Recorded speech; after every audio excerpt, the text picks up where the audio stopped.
To be back again. Um, how doing? It's always nice for me to share to share a few things with my beloved people. And please, as you watch, kindly like, share, and make comments. It's good for us to interact. All right. So many things happen in Nigeria, and we are concerned about our country. We keep on speaking and talking about our country because that is what we need to do.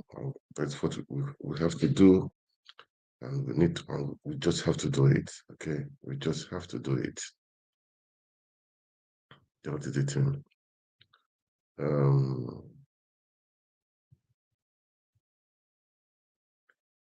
I heard the Abuja airport was paralyzed today because of NSC. They are protesting. They said they blocked the road to the airport. So many things, but because the NSC, the guy was assaulted in Imo State and nothing was done. The people that assaulted him, nothing was done. The police didn't do anything. But anyway, that's just by the wayside. Where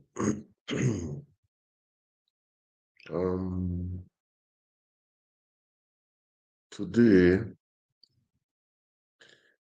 I have been saying um, politicians, they say in politics, no permanent friend, no permanent enemy. They always say that, okay? But for me, I believe a politician is for service, okay, to serve the people. That's what I believe in, not like permanent friend, permanent enemies. I don't believe in enemies. Have you have to create an environment to relate with people. Yes, I will know that definitely in even Jesus Christ was crucified, despite what he did, despite for the healings and the miracles. Which people who killed him? It's not the same people. We definitely those people that killed him, they would have had somebody related to them that received miracles or something.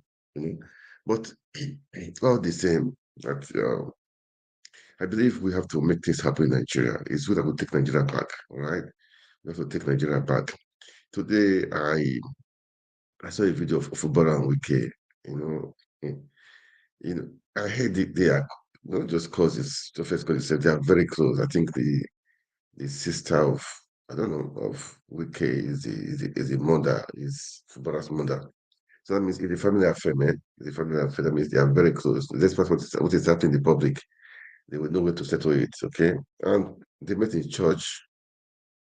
Let me just put the video. Let's watch it.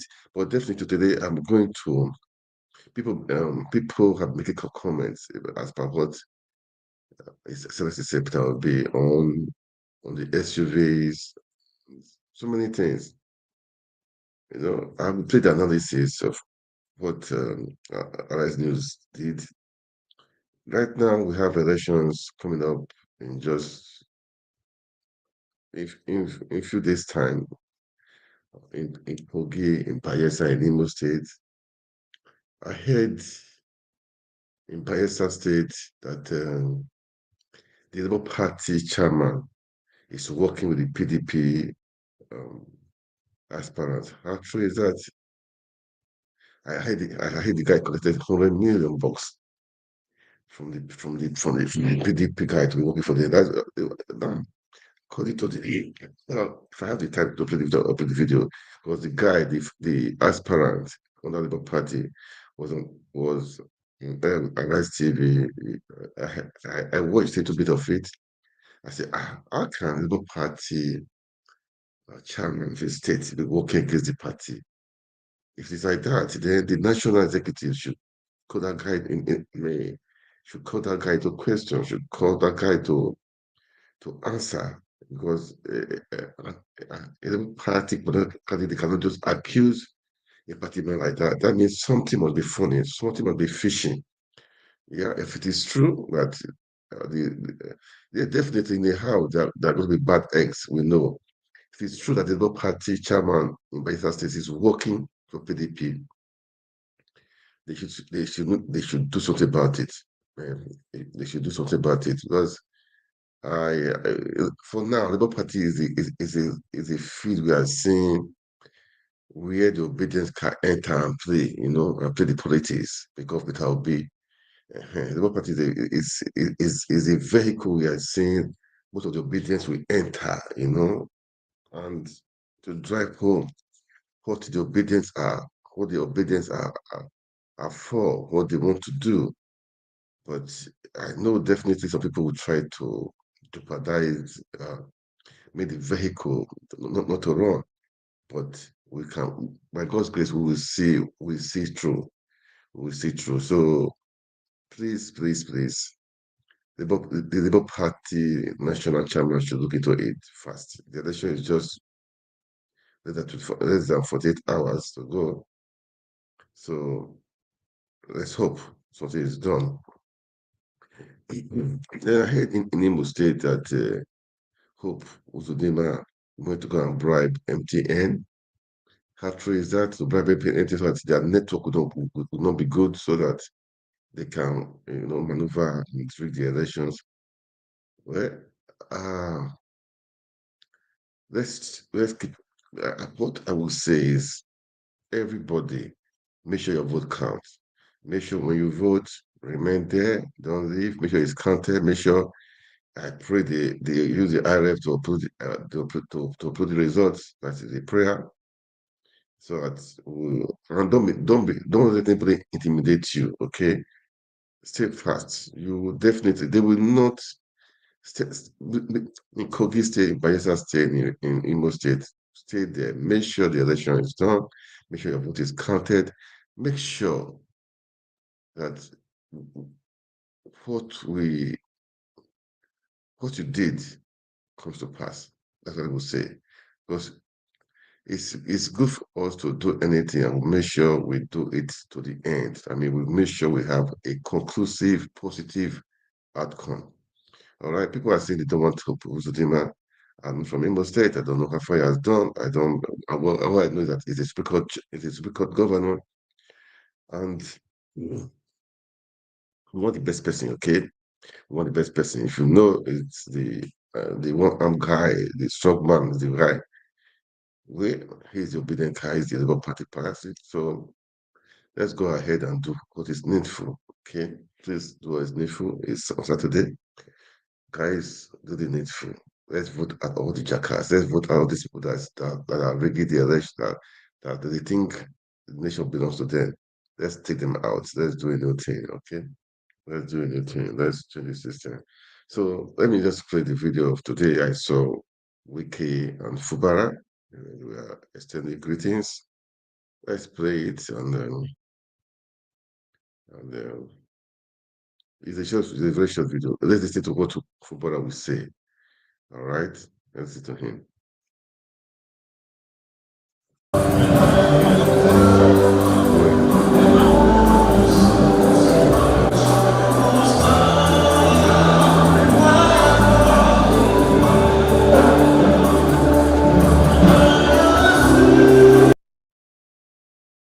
Just one moment, please.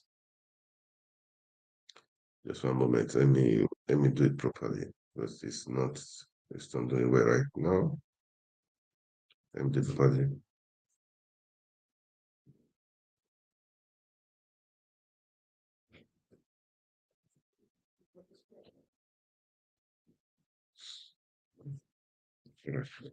So we will see. Sorry, man. So let me do it properly. So let's watch what Fubara said because I wanted to play the video of what Fubara said. Okay, I want because he said Wike is his. How do they put it again? Let's just watch it anyway. Because it's something here, man.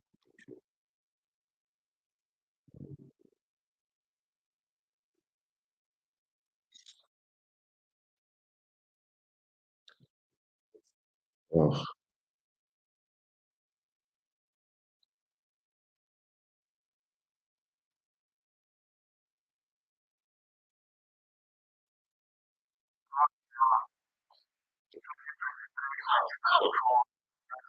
okay, yeah. So now it's good now. It's good now. So um, sorry guys for that. Okay.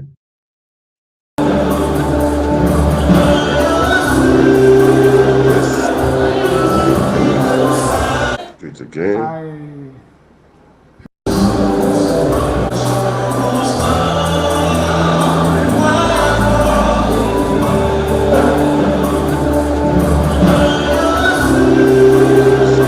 Test. Test.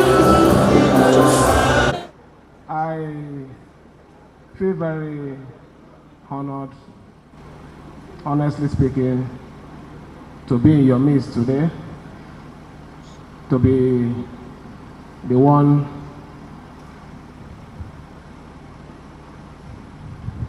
not really like, but let me say, as part of the head of government, the executive, to see you launch your 2023-2024 legal year is really a privilege. And I have to say that I feel very happy to be in your midst and to say that I wish you a successful legal year.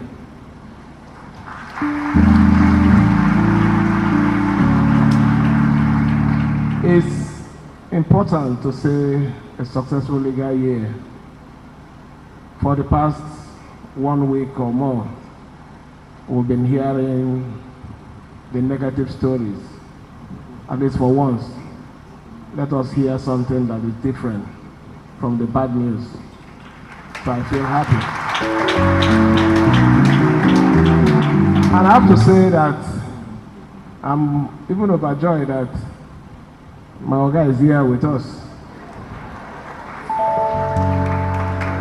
So I have to welcome you specially for coming to cheer us in this event. I wouldn't say much. I just request that everyone should continue to pray for us.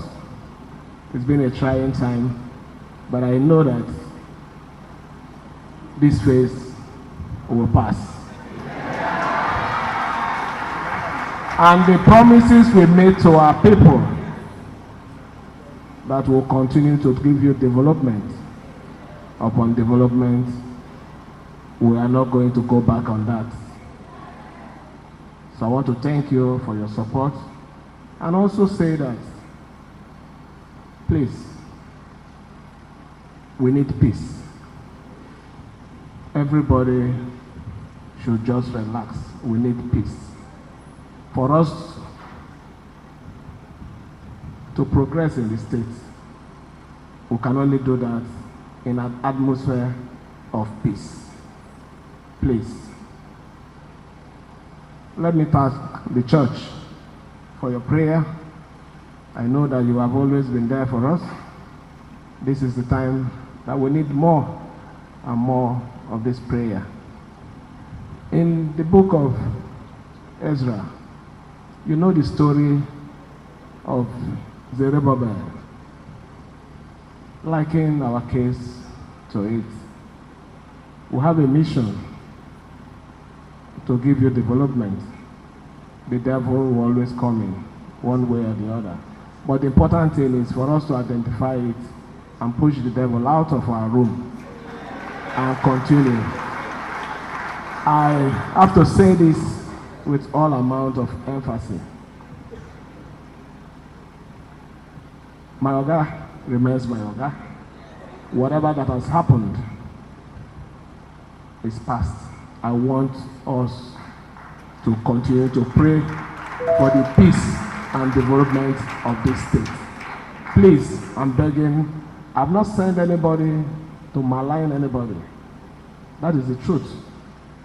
So I'm appealing to you, please, let's give peace a chance. Thank you, and God bless you all. That was Fubara, the governor of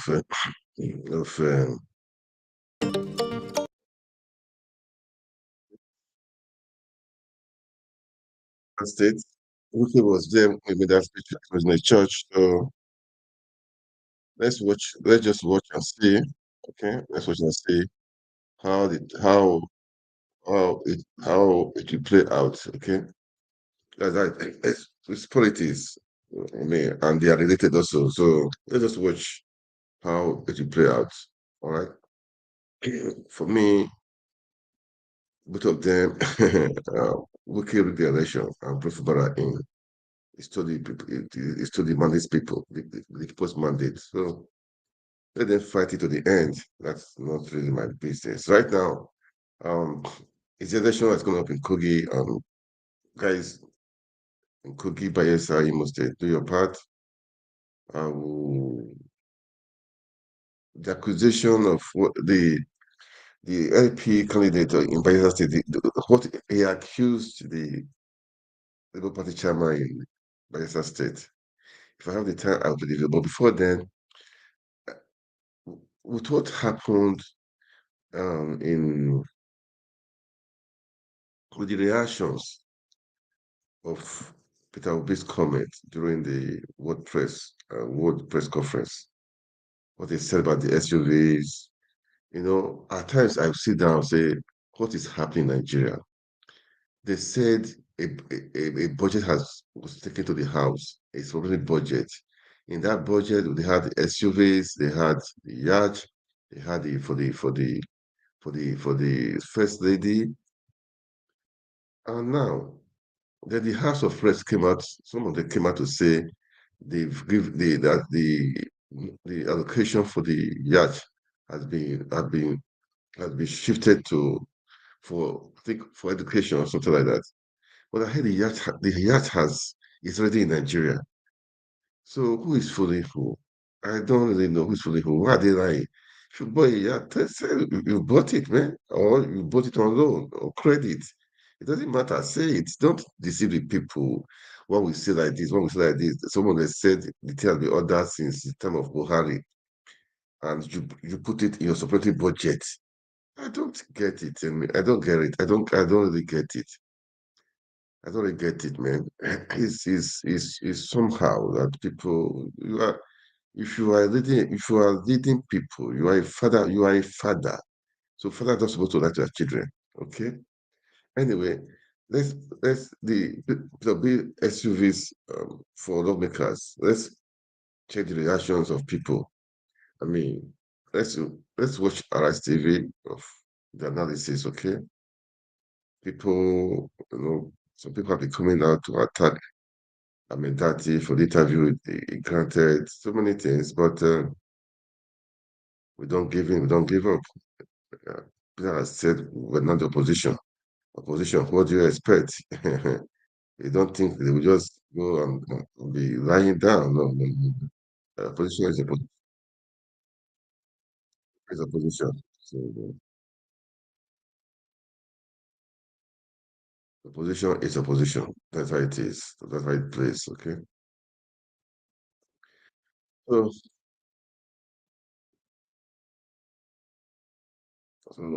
let's listen to Peter, Excellency Peter Obi on the analysis of Underline TV. Okay. Maybe I will cut it short for sure, but I don't think I can. Not that I can't. I mean, to watch it to the end. Okay. Let's watch this one now. Okay. Uh,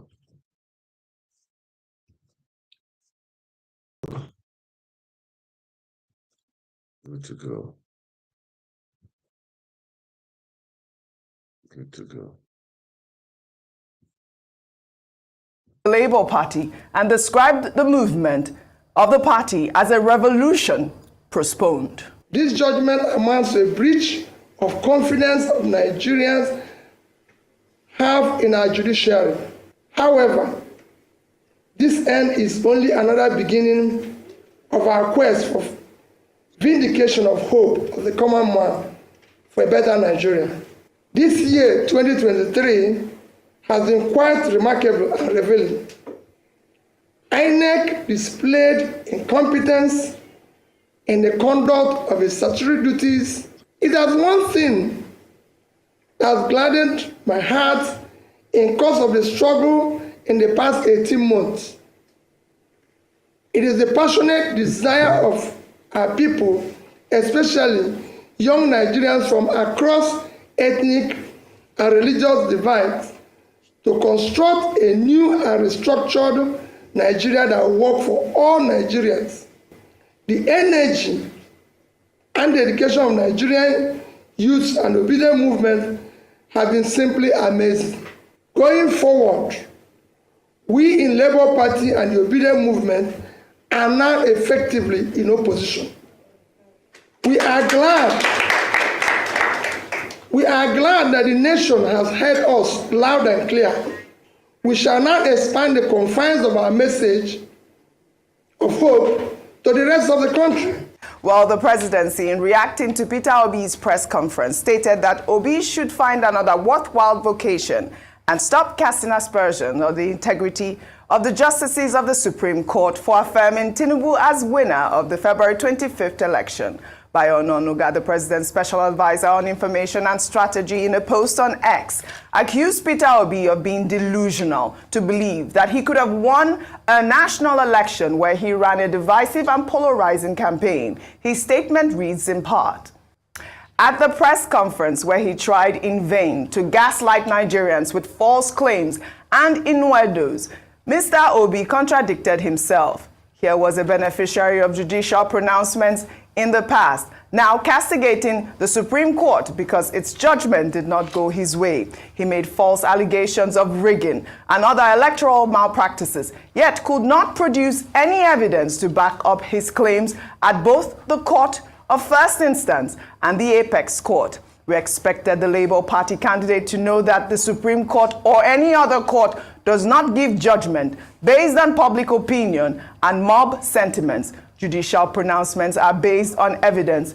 precedents, and the rule of law. Obi should have congratulated President Tinubu for his victory and pledged his support in the spirit of statesmanship. But instead, he brought up extraneous matters that he thought the Apex Court should have considered to declare him the winner.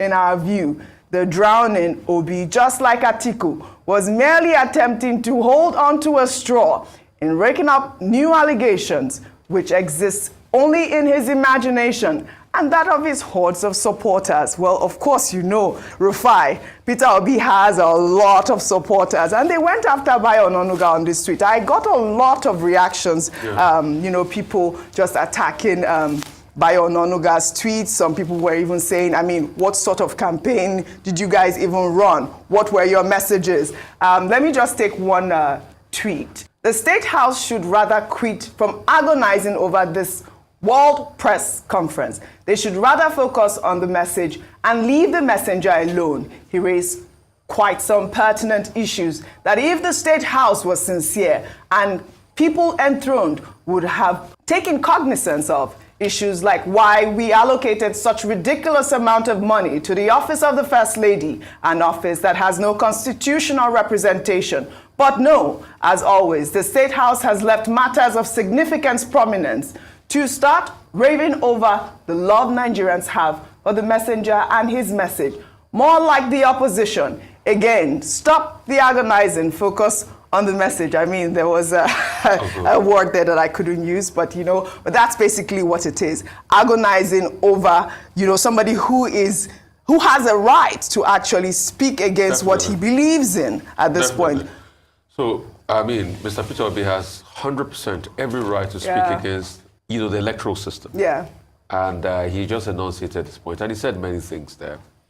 And the reaction by Mr. Bayo Ononuga was just missing the point and unnecessary. I mean, if you're attacking him, attacking his supporters. But we can also flip the script and remind Mr. Bayo Ononuga how he started ethnic baiting.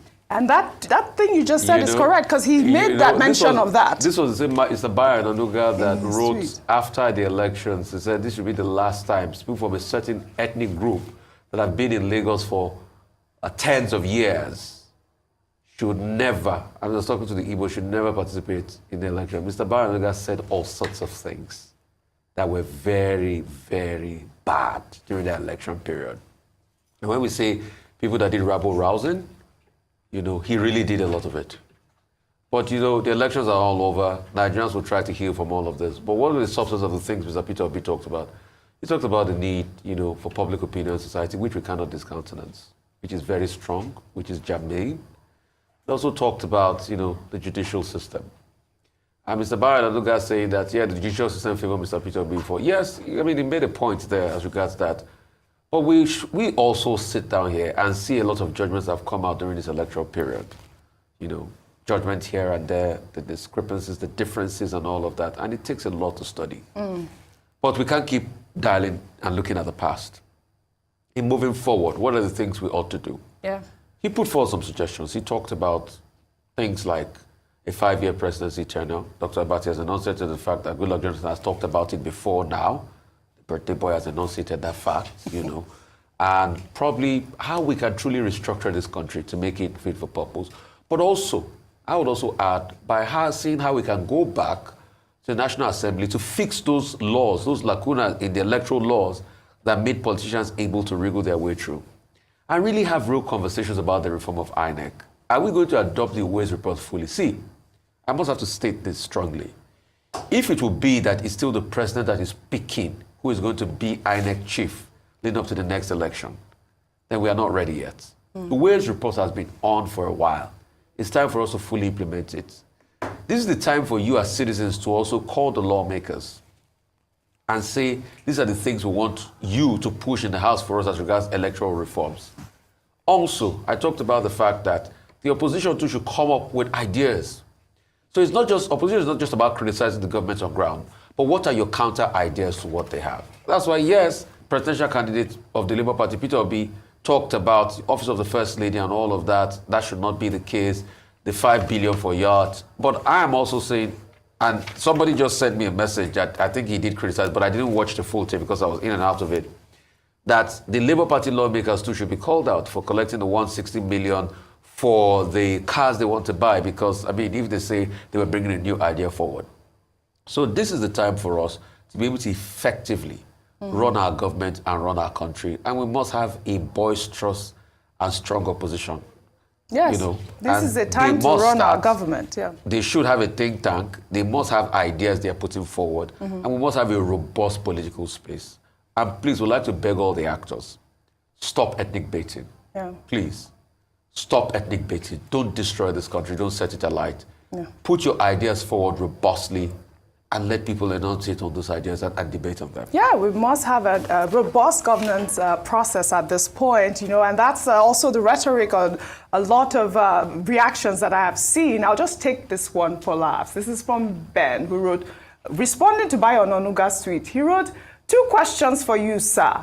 What issues did you campaign on during the election process? He said election process, apart from dancing to Kwamwan songs at campaign events loaded with unlimited gas. What have you brought upon the masses in the last 6 months, apart from hardship, pain, and suffering? Dr. Abati.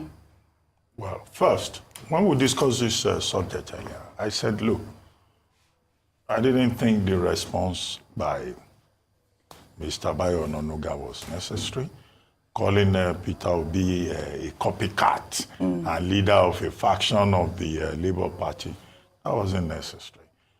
Felix Moka, the APC spokesperson, also responded. Now, volubility may be an asset in teamship, because when you are running a teamship regime, everybody wants to be heard. But volubility is not necessarily an asset in spokesmanship. There are certain things you don't react to. Now, the Supreme Court has ruled. After the Supreme Court, you can only go to God.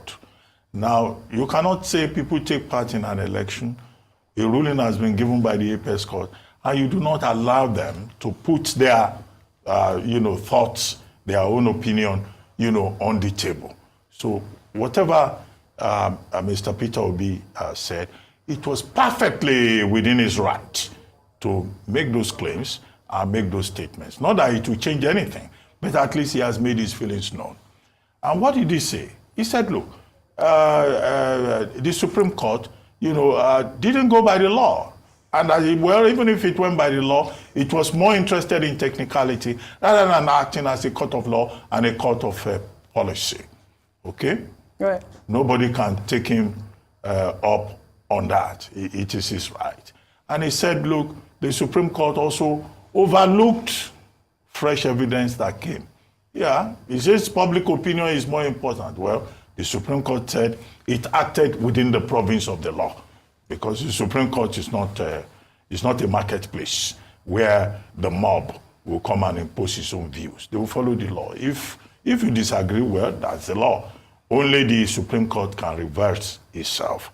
But his opinions are valid.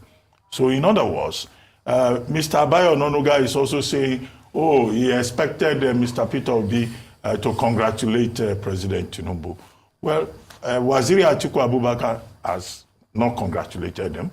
Mr. Peter Obi has also refused to congratulate him. It is entirely within his prerogative to make his own choice. Absolutely. In the matter. So abusing him for not congratulating, no, that is taking the matter too far. However, there are more substantial things that both Atiku Abubakar and Mr. Peter Obi drew attention to.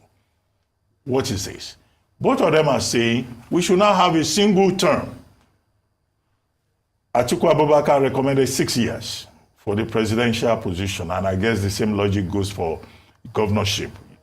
Now, Mr. Peter Obi says he prefers 5 years, so that within a space of 30 years, there will be a resolve on the part of Nigerians that all the 6 geopolitical zones should go round, so that all of us can have a sense of belonging in that presidential villa. Not that some people will take it for 8 years, then they will hand it over to another part of Nigeria for 8 years. That's a concrete issue that both Waziri Atiku Abubakar and Mr. Peter Obi have put on the table. And I made the point that this is not new. This was what President Goodluck Jonathan recommended years back. But at that time, the thing was rejected on the basis that, President Jonathan was looking for a way to do an additional 6 years. Is that an issue that we can begin to look at? That's number one. Number two, there are issues that have arisen from this whole electoral process and the various litigations with regard to sections of the Electoral Act, with regard to the Constitution. Now, the way we can move forward is to identify those particular relevant sections and begin to debate them so that the relevant bodies, the National Assembly, can amend the law accordingly. Because the job of deepening the electoral process in Nigeria is not a finished business. It's a continuing business. It is a journey. Absolutely. It's not a destination, as it were. The destination that we may only talk about will be the integrity of the process itself. Number three, Mr. Peter Obi says it's not as if anybody is going to drive him away from politics. He and the obedience, and I like the way he identified the obedient movement. That's, him taking ownership of the obedient movement publicly. Yeah. And this is my first time of seeing him doing that, at a very serious occasion. Yes. Now, he says they are going to go into the opposition. Yep. Now, that's what we expect, that they will provide quality opposition, criticize government, but constructively, offer alternative ideas where necessary, and remind Nigerians that governance cannot be left only to the people who are in government. All of us will be in this matter. And this is why the media is also important. We are not opposition. We are just professionals. Finally, he was recommending a quasi-parliamentary presidential system of governance, saying that those in leadership positions must also be involved in the legislature. Now, that's like a parliamentary system. In some countries, you have a mixed system where you have presidential parliamentary. And it's not a fresh idea. Some people have also suggested that in the past. Can we also look at that? So we should focus on the ideas at this point and stop focusing on calling people a copycat, this and that. At the end of the day, Mr. Peter Obi is a citizen. Yes. And he has rights under the Constitution. And those rights include expressing his opinion about how Nigeria should move forward. I love it. Both of you, well done. A great advocacy for moving Nigeria forward. We'll head over to Abia State now, where the governor of the state, Alex Oti, has commissioned major roads. Yeah, guys, I play that to it's the reaction of some people regarding what Peter Obi did. I mean, he said do the press what press conference. There was another thing that Fanny Kayode said that as per the what happened. What happened during the conference? You know, at times I look at people. These people that are hungry, they can just wake up and say anything. Was he not convicted? There's always that Fanny Kayode used those some years ago on Tinubu, calling him a drug baron. He can never be on the side of Tinubu. That guy used so many insultive ways of Tinubu, seriously. But now he's not the defender of his own shit. I mean, of the FX. I use the word shit of his own what he spoke against. You know, some people are just like that. They are neither here nor there. They anywhere but their face, anywhere that that would be good for them. They just, I mean, they would think that would be good for them. They cannot stand for the truth. Why not just be a man and stand for the truth? I know the way you condemned Tinubu those some years ago, how you called him names for a forger, a drug dealer, so many things. But now you're not defending him. Even First all of them. Is it wicked? That said he rather stay in PDP that has malaria that will go to that will go to APC that has cancer. Is that working for the APC that has cancer? You know, these leaders, these politicians are just after their own. They are just after. That is why we are saying to take Nigeria back is a long war, okay? And Peter Obi is a person of saying that we can that we can really count on us, but to take Nigeria back. That is why, for me, I'm saying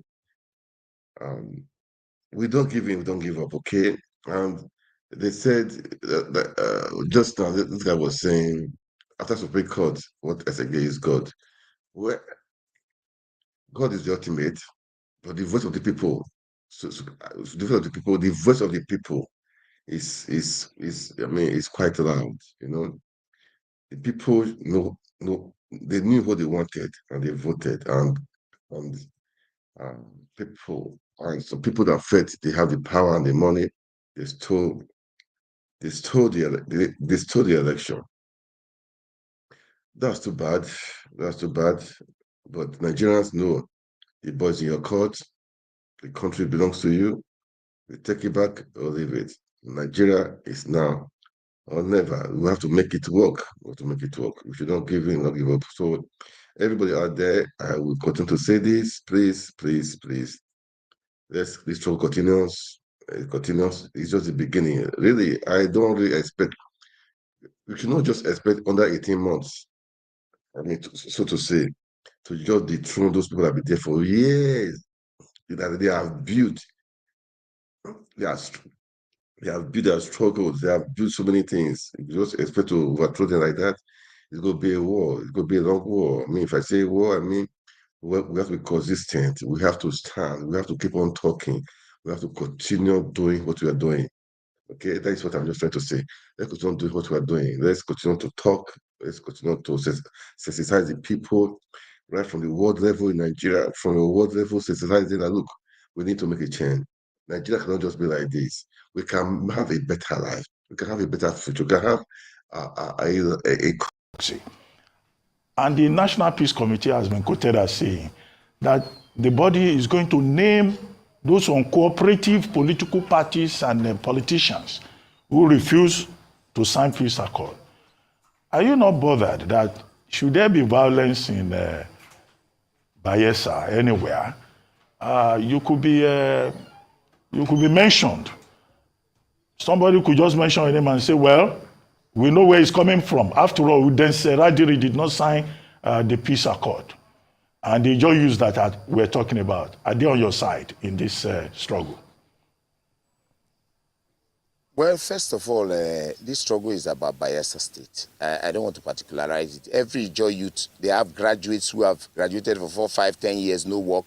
They send their children to schools, they are no teachers. The issues about the survival of our state is what defines this election. So I'm not going to go into this. You know that anywhere I go to, if the videos are aired, they will air them today. You will see the massive organic support. Not the one they will carry 1,000 people to campaign venues. The people they bring are more than the people in the communities. I go there and raise organic support from the people and engage them on the issues. So for me, the suffering of our people, the underdevelopment of Bayelsa, the incompetence of leadership will define these elections tomorrow. All we're asking for is that the umpire get out of the ring and be an umpire that he should be. So the other question about the peace accord. Look, let me tell you, why are they quick to talk about those who did not attend? And they have no biting authority for those who have been perpetrating the violence. All the violence in Imo State, don't they know where it's coming from? They have not said anything about those perpetrating the violence. Is that a man did not attend. I have not been violent. So far, so good in this process. Okay. I have been a peace-loving individual. Okay. The time in the IYC, like I tell you, there are disciplinary machineries that the president of the Joy Youth Council must activate when necessary. Aside from that, I have moved on to be commissioner twice in the state. I've moved on to the federal level, and I am not a violent person. I have been following these elections peacefully and can never be accused of perpetrating violence. The peace accord should talk about discipline for those who err, and not somebody who they did not invite. Did they invite me? So that means you've not been able to deny those allegations that you actually went there. And I apologize that I laughed because it was a very terrible... Which one? No, the matter of the radio station. Now, you said you people disciplined them. That means you hurt them. You took no, but laws I in their hands. I wrote an apology at that time to the radio station that they should not allow their medium to be used to spread false information. But you, at that time, we had a spokesman. You went in there and you beat people up and you disrupted it. No, excuse me now. Excuse me. Go ahead. We had a spokesman that had been communicating with the media. Somebody just walks to the media and starts spreading false information. You're not talking about that. Rufai, let me tell you, another thing is happening now. I am the candidate. The INEC have published my name. The government is using one woman to be parading herself in the state that she is the candidate. When the woman went to media houses, some of the houses told them that the INEC didn't publish your name, so please leave. They are using government house police to secure the woman front and back to be campaigning as Labour Party candidate in the state. That same woman is the woman who have taken them to court because they didn't pay her the money they agreed. So in that case, will a media house, knowing fully well that there's INEC, go and be publishing the name of another person when INEC, the authority, have published? So that media house is also culpable. So Udengs, let me tell you, see, as a media house, we are open to all sides of views. And I'll tell you one thing that happened recently. There's a dispute in the IYC, and I remember somebody came to parade himself as head of the IYC. We gave him an audience. When the other person that is the substantive president, as he also made his claim, came to parade himself, and he was trying to berate and say, oh, he will have come and beat up the other person. We said, no room for that. And you also come and state your case. And he stated his case, and it was peaceful. So you have been able to confirm to us that you actually went, you caused mayhem, you took laws into your hands in that radio station. But the next question I really want to ask you is this. No, Udengs, let's move on from that. You've confirmed that. Allow me to respond before you go. No. So let me ask the second question before you respond. But allow me to respond now. You know, you draw it to the conclusion. Just 1 minute. Go ahead. Airing that you did on Lopobri's matter, I watched it. The Arise TV did not mention IYC president. They said Niger data analyst. And so when Lupobri came and expressed his anger, you admonished him and he quickly apologized because he wasn't well informed before he came to that studio. In this case, they know the president. Somebody goes on air, on a radio station and say that I have bought houses in Dubai, misinforming the public, that I'm flying private jet as IYC president. misinforming the public. And even when the reporter, we were all listening, was saying, look, what you're saying is wrong, he was dragging the mic with the reporter. And I was on the road. The boys started calling me president. They hear everything that happened. Some people did that, they talk, say, no, you be president. They don't bring new president. They talk all kinds of things. They go there. When I saw that he was arguing with the reporter, when the man was correcting him, I had to institute the disciplinary measure. And I tell you that the matter was in court. Even in the court, I got up in the court to tell the judge that, look, I have been peaceful. I have been abiding to the rules and regulations. But these people, despite the court order, despite the bench warrant, they are still going ahead. And that I will institute the disciplinary measures of the IYC, which I did. And that matter died. And then I sent an apology to the radio station to say, please, next time, don't use your medium to spread false information. Always contact the spokesman or the IYC president. So a couple of things. So we solved that problem. So Udengs, couple of things. The fact is you took laws into your hands. That's number one. Secondly, you do not know the facts. That's not true. That's not true. Hang on a minute. Hang on a minute, Udengs. Okay, you can choose to disagree. I told you that I was in court. No, hang on a minute. So the second thing is the fact of the initial matter I cited as IYC. You do not know the facts because I was the one that first interviewed the first guest that came before Jonathan Lukmobiri, and we did address him as the IYC president before we, now had Lukmobiri on and we settled the matter. So you don't know the facts of the matter. But Udengs, in all of this, your critics are saying that this same PDP that you're calling black today, you served and enjoyed this PDP administration. Is that you did not know all these things were wrong when you were with the PDP then? Why are you trying to act like a saint today? Because you are a boy, you are a child of the system. You are a son of the system. You enjoy the system. You enjoy the largesse of the land. You're a man of the system yourself. Okay, let me explain to you. When you say largesse, it's like I was there eating money or going to this. Let me tell you, in Bayelsa, there's nothing like party. Again, Rufai, I am a young man of 47 years. Do you expect my life to be capped by a group of people? No. When I saw that they would not allow me to make progress, I went to see the former governors. I gave them drink. I knelt down. I begged them. I said, during your time, you trained us, you mentored us. It don't reach my turn. It is time for young people to take leadership in the state. But these people say, no, I want to complete my tenure. I want to do. You don't use your time. You're not going to use my time. So if the party is your own, and you will not allow me, quietly, we will meet in the field. Are we not in the field? I am not a young man that people cap my progress or my future for personal reasons. If you come to Bayelsa and look at the politics of the state, it is the time for Central to also produce governor. I have gone through leadership. If I didn't go to the PDP or did not participate in government, you would have said, this one will get experience. I participated. Show me where my name was involved in looting. That's what we should be talking about. Anyway, where I was involved in corruption. That's what we should be talking about. But to talk about we don't have any proof in that regard. Udengs, yes. Just hold on. Now, one major issue here is about the disciplinary measures of the IYC, Ijaw Youth Council, right? And I assume, of course, that Ijaw Youth Council is a lawful association. Can you tell us the sections of the Constitution of IYC, or the IYC has no constitution? If it has, what does it say in specific terms about discipline? What kind of disciplinary measures? Well, the IYC, we're a movement. And before we had our constitution, we had our conventional laws of the IYC. And yes, our conventional laws. Under our conventional laws, you cannot disrespect the IYC president. It doesn't happen. So it won't be in my time that it will change, or it will be in Lukmobiri's time that it will change. It won't change.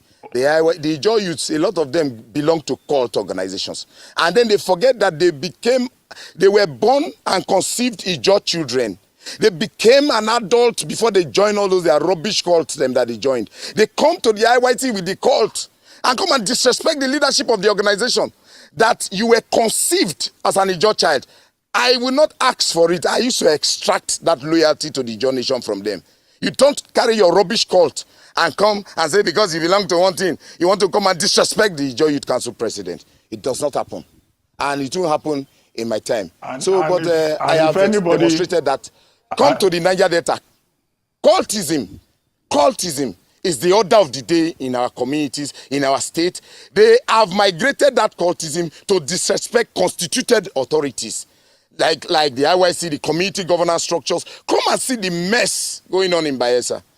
No IYC president will tolerate that nonsense. When you go smoke those your nonsense, you come disrespect IYC. And under conventional laws of the IYC, corporal punishment is allowed. With a beat. Which what? Corporal punishment is allowed. With a beat. The joy youths beat. Okay. Yes. That means okay. I get your point. It means that corporal punishment is allowed. Assault, battery.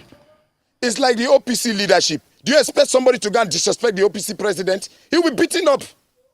Why should the Joy Youth Council won't become a discussion on national TV when you know the rules? Nobody will go and disrespect the Arewa president.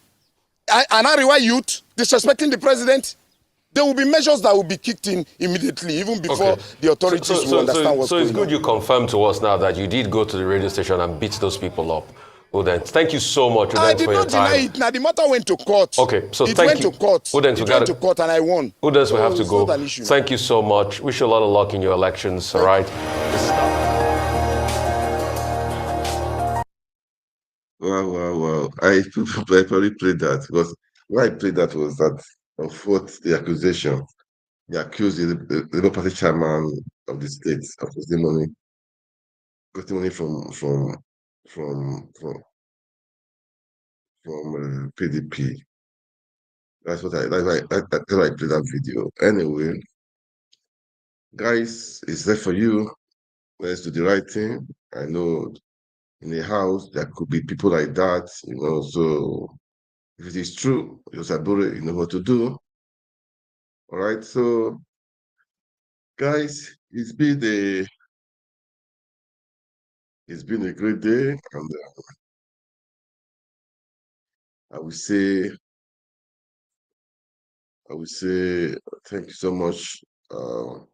Kindly like and share the video. And oh yeah, okay. I said today the Labour Party.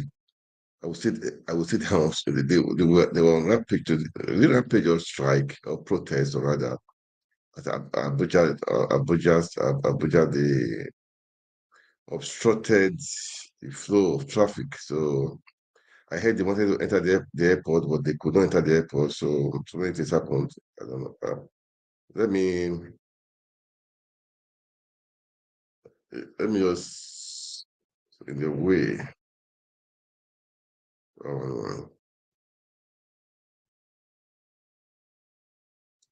Let me just in a way. Anyway, it's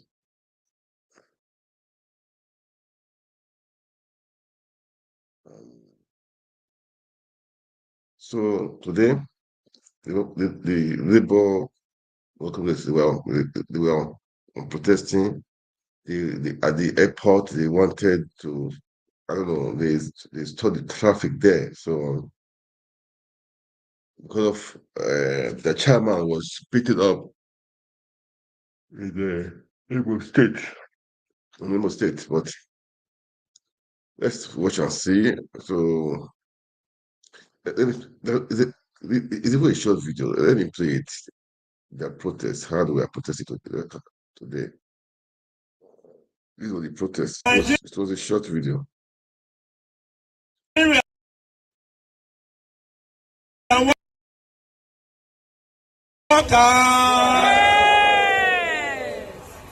Greatest of the greatest of the greatest of the greatest of the greatest of the greatest of the greatest of the greatest Nigerian workers.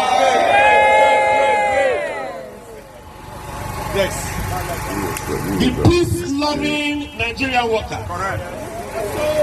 We are here again this afternoon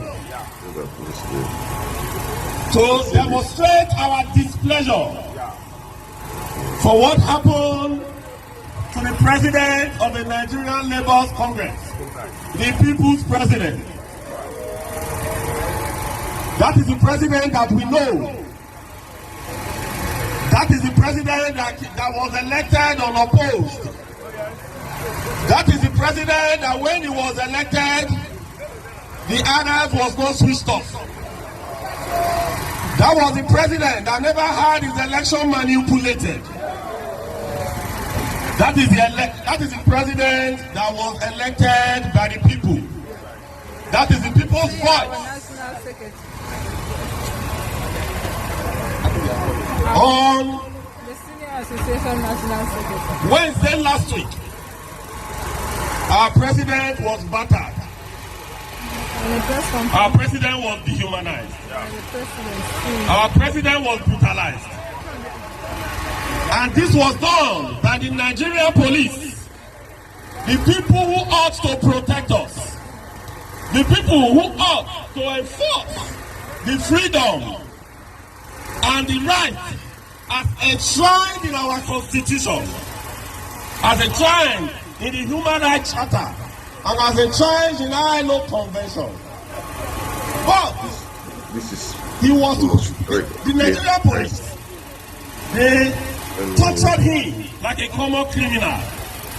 This is someone who has been an advocate of the people. This is someone who has been fighting for the plight of Nigerians. All right, let me stop.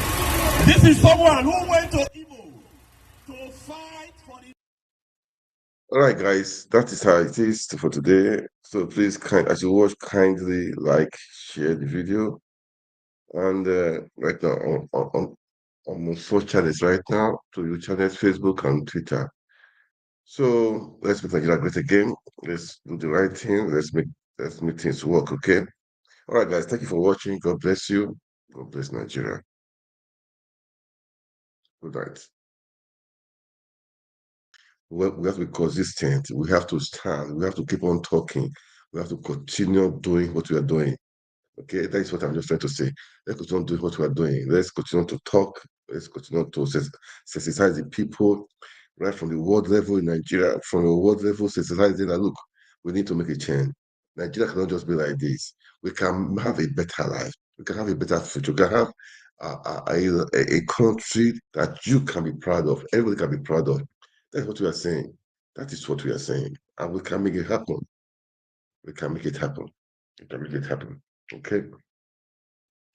So, so that is it. So, as I said before earlier, that the election for Bayelsa, Kogi, Imo State is covered this weekend.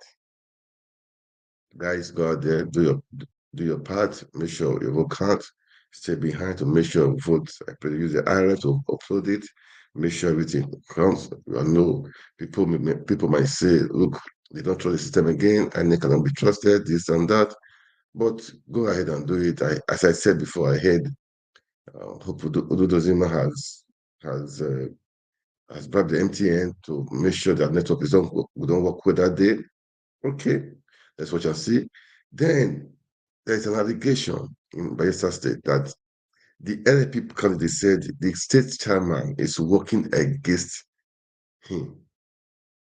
That the Labour Party chairman collected money from PDP, 100 million naira, and is working against his own party. The whole party chairman. If it's true, Joseph Bore, you have to go and sort it out. So I want to play the interview so that people wouldn't think. I just watched a little bit of it. I just watched a little bit of it. Let's play the video. I may not be able to finish this video. I may not finish it because I may not finish it, okay? But it's the interview was with Arise Television also, okay? So guys, please as you watch, can you like, share, make comment. It's important to like, share, and make comment. It's important to do that also, okay? So let's listen to the interview. Then we can hear what he said. To see me on this election, and they talked about peace accord. And I asked them, I said, why am I going to even be signing a peace accord when at the end of the day, actors in the same peace accord are being found wanting their neck and hands and neck deep in the crisis, bloodshed that took place, those same people are given red carpet when they visit your country. So for me, I don't attach any importance to it. If I was notified, I would have been there, but I would have heard this opinion before I got there. Yesterday, I was in Udi to campaign. Some people came and told me that it was a PDP environment that I should leave the town. And when I saw that if I engage them, I would create conflict, I said, okay, well, let me leave. Well, the second thought, I said, wait, why should I even leave? And I insisted, and eventually people came out. Because my parents already also have knowledge in OD. If I did not chase the governor when he went to my place, why should somebody chase me in his place? And eventually I had that engagement peacefully and left. They are promoting violence. They will give you all kinds of disposition, but they know what their people are doing. I have been very non-violent in this engagement. I was to go to Basambri. I was actually in Ogbolomabri when people said, oh no, I shouldn't come to Basambri. I said, why? I want to be governor of Bayelsa. I will go. In any case, I don't move with policemen and all the guns and everything. So I walked in there and I had a fruitful engagement with the leadership of the community and left. So for me, I didn't miss anything. If I was there, I would have signed, but I would have made this opinion clear. Thanks. Please tell us more about this violence and this stockpiling of weapons, number one. Also, I want your reaction to a certain, political stakeholder that was saying during the campaign about killings of a certain political party in this election. Also, I want you to clarify that area. Is it that the Peace Committee office did not get this message across to you on time? I just want you to clarify that area. But tell us more about these arms that they're stockpiling and this violence that they're trying to mete out so that let the world know about it. There is a particular militant who is close to the PDP government, ex-militant, who at a point was living in government house. I got the report this morning. What's his name? And of course, as a former IYC president, anything that... What's his name? What's the name I of that won't mention minister? his name for obvious reasons. Okay. No. I won't do that on air. Okay. For obvious reasons. The information came to me, the intels came to me, and this morning, I have called the security agencies. Some of them are aware of it. They are stockpiling arms to intimidate voters, to say, if you are not voting for a particular party, you will not vote here, we will kill you, we will do this. These are the things that they do. They will isolate those who are non-indigenous and say, this is our place, we will not allow you. And they use that as a means of terrorizing voters to the advantage of a particular party that they support. I have reported to the security agencies and they are dealing with it.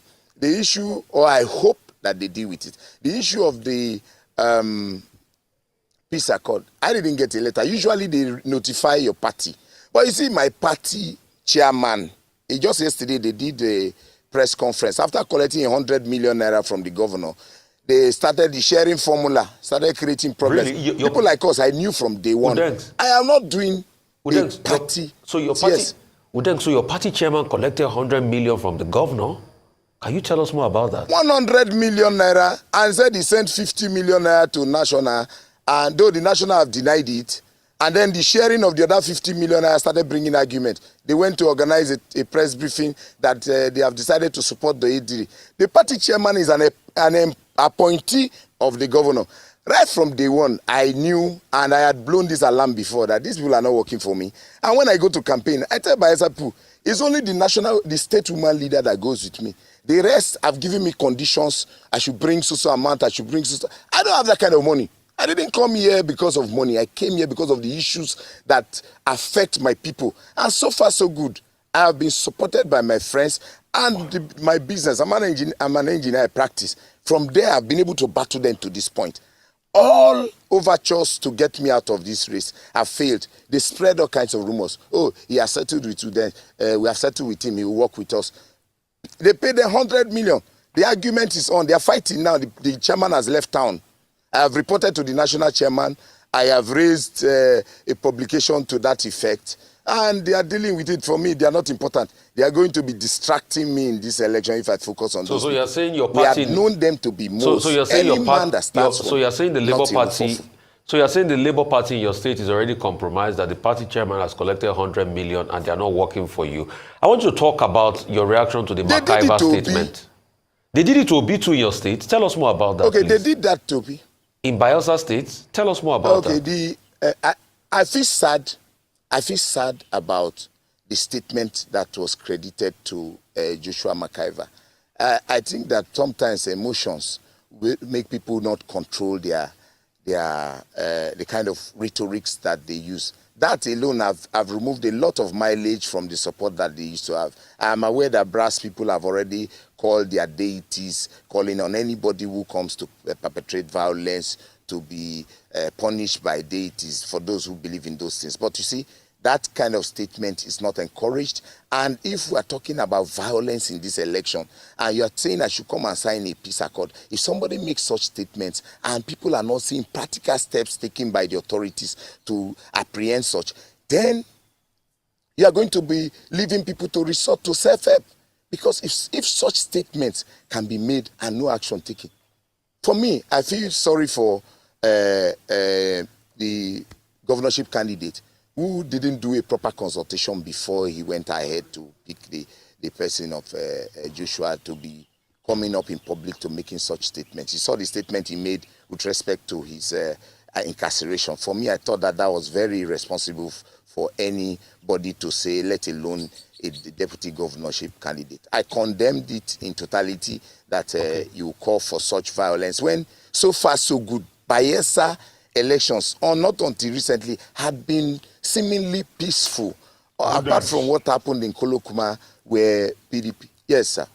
Udens, you are accusing the chairman of the Labour Party in Bayelsa State of collecting a bribe of 100 million. Do you have any proof?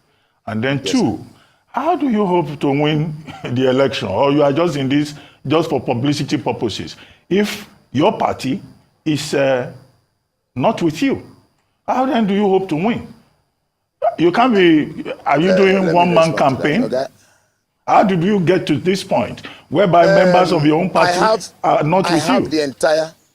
I have the entire ward's local government chairman with me. The state ESCO right from day one, they sold Obi-A out now. You are not aware of the issues. And let me tell you, Uncle Ruben, look, even as Iwaju had his party people, some of them who didn't work for him, didn't even win the election. I go to the heart of the people.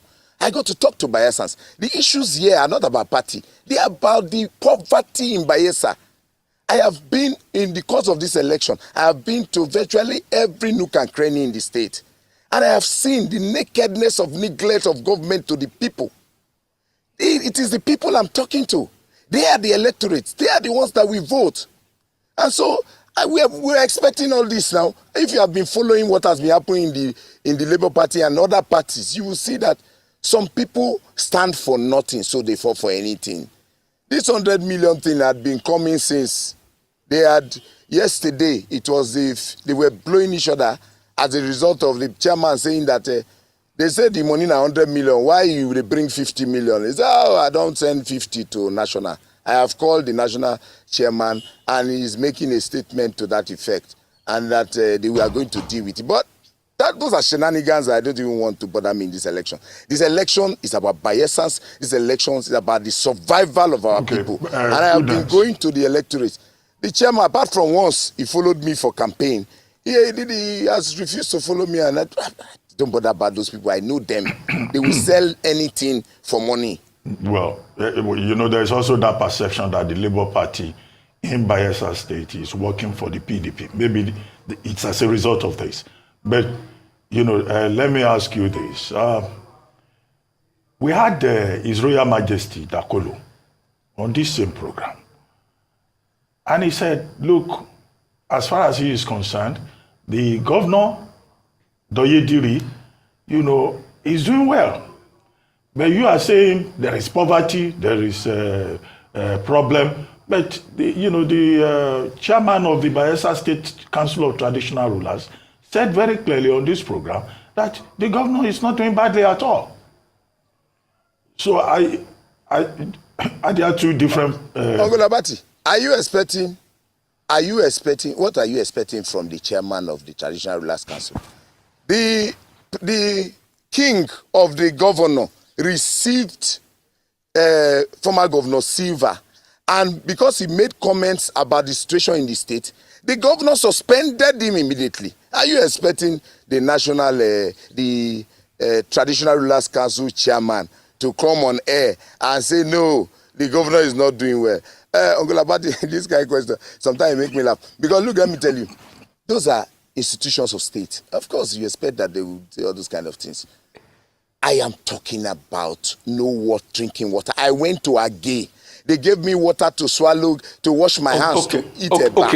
There was mosquito larva in the water. Udex, concerning the water question. Yes. Because I also put the question to the king yesterday when he was there about the water question. And he said it's not only Doyedire's fault that there's no water. That since the state has been created, there's been no water in Bayelsa State. Why is it that it is on Doyedire this time around? That's one question. Number two, I also want you to prove to us, as regards, how you said they betrayed Obi. That's another story I'd like to hear. But also there's an allegation here for you that somebody sent. They said while you were IYC, Ijaw Youth Council chief, that you people went to a live program, radio station, to beat up One Wisdom, Ikuli, and Mike Edekwomo. Can you also react to all of that? And they said gunshots were also rang out. Okay. So just react to all of them. But the story, the proof about how they betrayed Obi, and the reaction to what the king said about water, please. See, what is the job description of a governor? Once you are assigned the responsibility of a governor is to break the rock and bring out water. Your responsibility is to provide services that you are paid salary for. In Bayelsa, a governor does a small road that my chest is even wider than. Hey, with the work. What is your job description? What is your job? Your job is to provide water. I am not going to be looking at the past. I'm going to be dealing with the future. I'm going to process water direct from the river. Look, all those are lazy men arguments. There is a problem in the land. You came and got the position. Your responsibility is to solve the problem. And if you are not solving it, then you have no capacity. Incompetence is the order of the day in Bayelsa. The other questions you talked about, the IYC. Look, the Ijaw Youth Council, as an institution, discipline is also part of our responsibility as a leader. Certain erring members at a time were becoming unbearable. There was even a court case against them. Every day I was going to sit in the court. They will not come to court. The court will take action. They will go against the court. At a point I warned in the court. I told the judge that I'm a law-abiding citizen.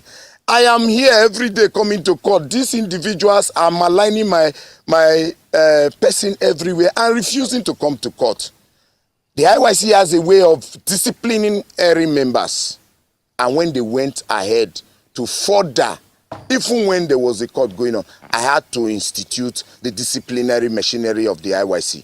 And that disciplinary machinery saw to the end of that nonsense. In the IYC, once you disrespect the leader of the entire Niger Delta, Ijaw youths, there are means to discipline such individuals. And that disciplinary measure was instituted to correct erring members. There's one thing about discipline. Discipline, you correct those who you are leading. Udex, what I'm asking you, the other question, did you go? No, there was one more question. Make I answer the other one. No, you answer. No worry, you go answer. Did you go inside the radio station and beat up somebody live and hurt them? Did you do it? That's what I'm asking. Is it true or false? I did not go into the radio station. The Ijaw Youth Council's machinery for discipline did what was necessary at that time. So they went to beat people up. It was dealt That's with. the If discipline you go back, mechanism, you see right? that. You see that as a president. No. Let me tell you, Rufai, as you do your work there, when I be president of the Ijaw Youth Council, I do my work. I didn't play with it. And in doing my job, when people go outside the code of conduct of the institution, then disciplinary measures will be instituted. Go and try it during the Asari time. Nobody will be talking about the way I went about it. So beating them in the radio station was disciplinary measure. I just wanted to confirm no, the fact. they were not beaten up. They were disciplined. Use the right word, please. So they were disciplined, and that's in the past. Oh because the matter also went to. But that's also assault. They raised all kinds of allegations and failed. They raised allegations and they failed. They said I carried guns. At the end of the day, the police was there. They were arrested by the police and taken to the police station. So the truth is that at the radio it was station, in the process of arresting them. Yeah, so was there any skirmish? Yes, they were arrested. Did you hurt them at any point? Because you said discipline. When you say discipline somebody, it also means hurt them. In our local parlance. The Ijaw Youth Council used to have its disciplinary machineries. Anyway, let's come back to the subject. Former president. Let's come back to the subject. Peace accord. Yes. In Imo State. Yes, sir.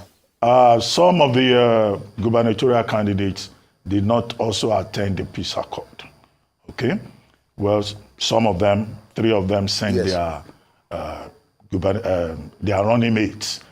But the National Peace Committee said, no, it's the principal that the committee would want, not to sign the accord by proxy. And the National Peace Committee has been quoted as saying that the body is going to name those uncooperative political parties and politicians who refuse to sign peace accord.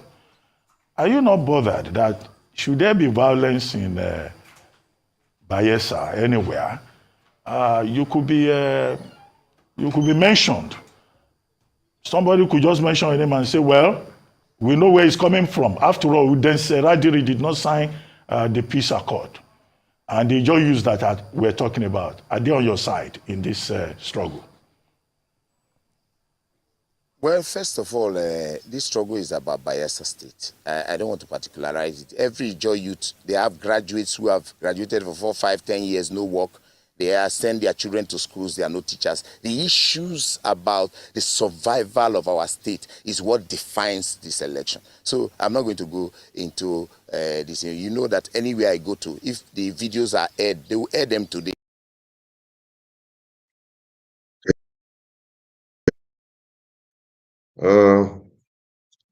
It's Diaspora Network. It's been a beautiful day today. It's been a beautiful day today. That is what we'll be expecting.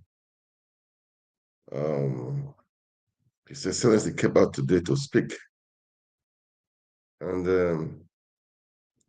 it was really wonderful. And not just, in fact, both Excellencies, Mr. Peter Obi and his VP, they were on air today. And Nigerians, I just want you guys to have a rethink. Have a rethink. Do you want your country to be how do you want your country to be? Are you happy with what's happening right now in Nigeria? Are you satisfied? Are you impressed with what is happening?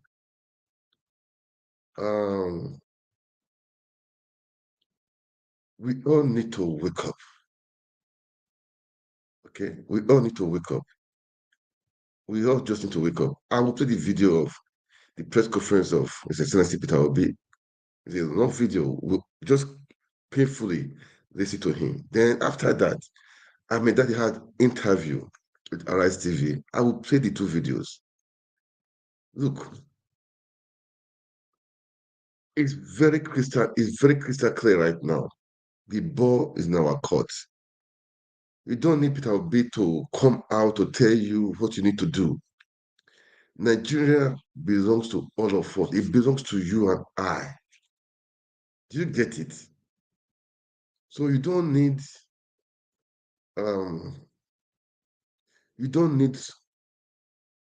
somebody to come and tell you what to do. You don't need it again. You have to take your country back. You have to do it. Take your country back. Take your country back. How do you want your country to be? That is the question. How do you want it to be?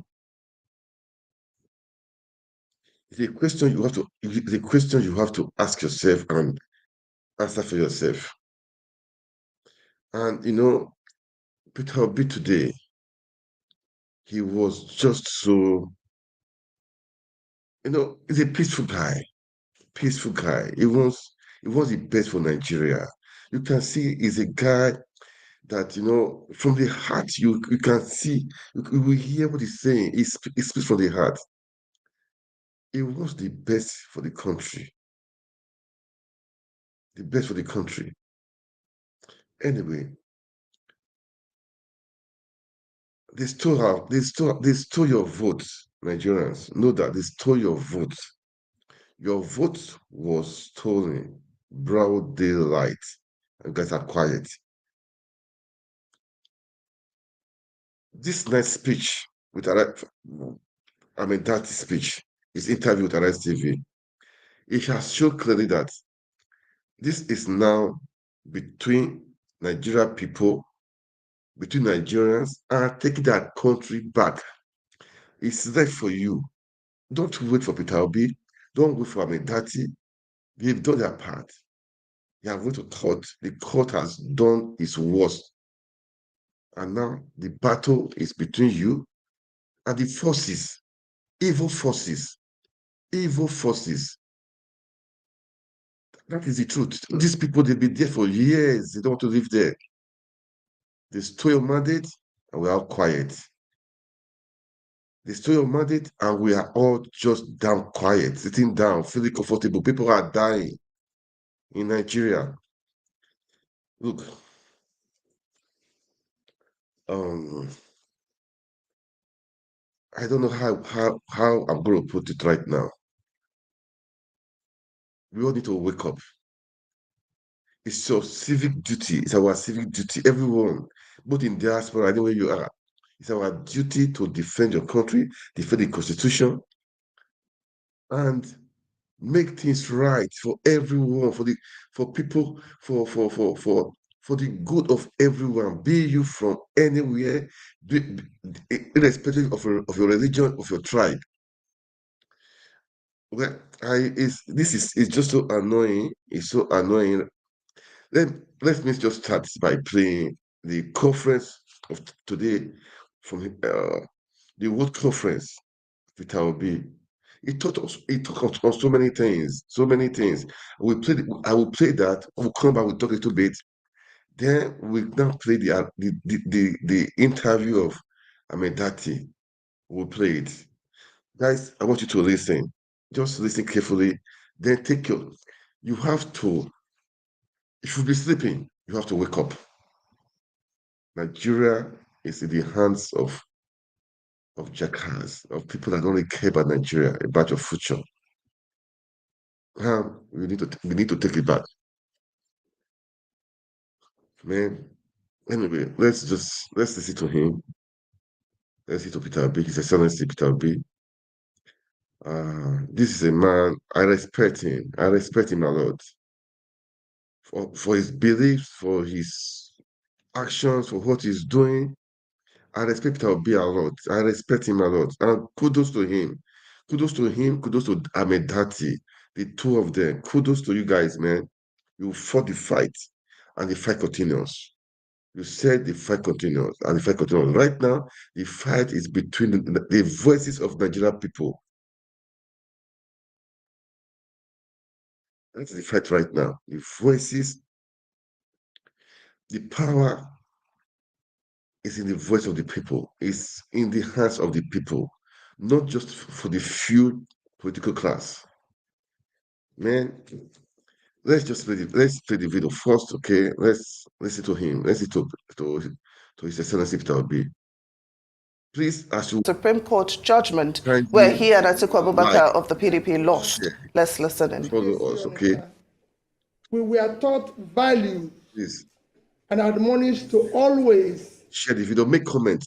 choose harder rights What do you think? instead of easier wrongs. Make comment. Don't be scared. Certain legal Make issues comments. What do you think aside, we need to do?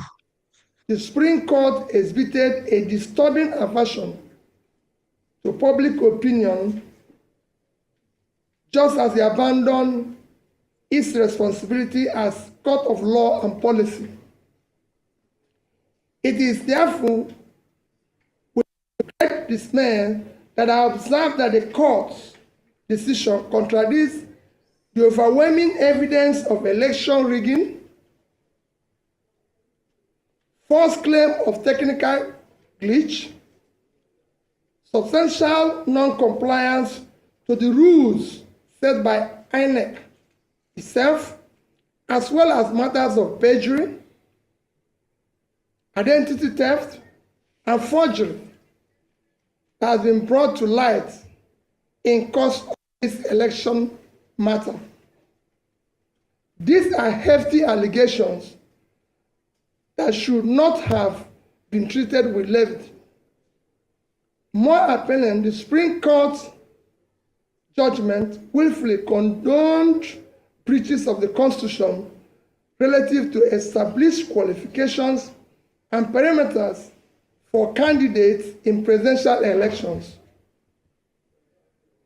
With this counterintuitive judgment, the Supreme Court has transferred a heavy moral burden from the courtroom to our national conscience.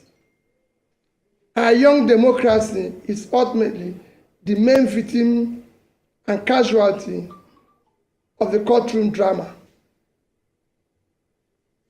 Without equivocation, this judgment amounts to a breach of confidence of Nigerians have in our judiciary. To that extent, it is a show of unreasonable force against the very Nigerian people from whom the power of the Constitution drives. The Supreme Court's ruling may represent the state of the law in 2023, but not present demand for substantive justice. The judgment missed principles and precedents. Indeed, the rationale and premise of the Supreme Court judgment have been clearly brought to light by deep, revealing, and troubling valedictory remarks of Honorable Justice Musa Datijo Mohammed, JSC, on Friday, 27th, 2023. In disagreeing very strongly with the ruling of both the Presidential Petition Court and the Supreme Court on the outcome of the 25th February presidential election as declared by the Independent Electoral Commission, as Democrats who believe in the rule of law, we recognize that the Supreme Court is the end stage of our quest for legal closure on this matter. As a party and candidate, Daddy and I have now exhausted all legal and constitutional remedies available to us. However, this end is only another beginning of our quest for vindication of hope of the common man for a better Nigeria. After all, sovereignty belongs to the people, if only for historical purposes. It behoves us to place our disagreement with and deep reservation about this judgment on public record. We have long been aware of how weak the national institutions have negatively affected our democracy. This year, 2023, has been quite remarkable and revealing. INEC displayed incompetence in the conduct of its statutory duties. The judiciary has largely acted in defiance of the constitutional tenets, precedents, and established ground rules. Political expediency has preceded judicial responsibility. A mechanical application of technicalities has superseded pursuit of justice and fairness. Both INEC and Supreme Court, as referees, respectively, shifted the goalposts in the middle of the game. Where the value and import of INEC and recent Supreme Court ruling ends is where our commitment to a new Nigeria begins. Our mission has been more about anchoring a new Nigeria, and it remains unchanged. It is a nation where things will work, where the country will be led from its present waste and consumption orientation to a production-driven economy. Our commitment is to a nation anchored on principles of prudent management of resources, to quickly pull millions out of multidimensional poverty, ensuring transparency and accountability in equitable distribution of opportunities, resources, privileges. In the new Nigeria, we aim to address all unmet needs by showing compassion for all those left behind by the present system. Going forward, we in Labour Party and the Obedient Movement are now effectively in opposition. We are glad that the nation has heard us loud and clear. We shall now expand the confines of our message of hope to the rest of the country. We will meet the people in their places where they feel pain and answer the needs for hope. At marketplaces, motor parks, town halls, boardrooms, university and college campuses, we will carry and deliver the message of a new Nigeria. As stakeholders and elected Labour Party officials will remain loyal to our manifesto. We will continue to canvass good governance and focus on issues that promote national interest and unity and cohesion. We will continue to give primacy to our Constitution, rule of law, and the protection of other liberties.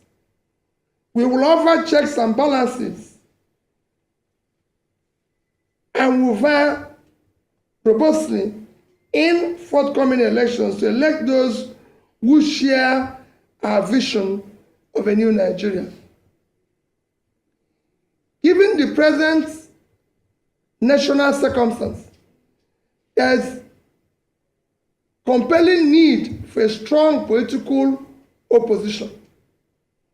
We shall therefore remain in opposition, especially because of the policies and governance modalities that we in Labour Party campaign for, especially the issue of reducing cost of governance, moving the country from waste consumption to production, reducing inflation, ending insecurity, promoting the rule of law, guaranteeing the responsibility to protect and stabilize our national currency are clearly not the priorities of the present administration, nor is it interested in achieving sustainable development goals.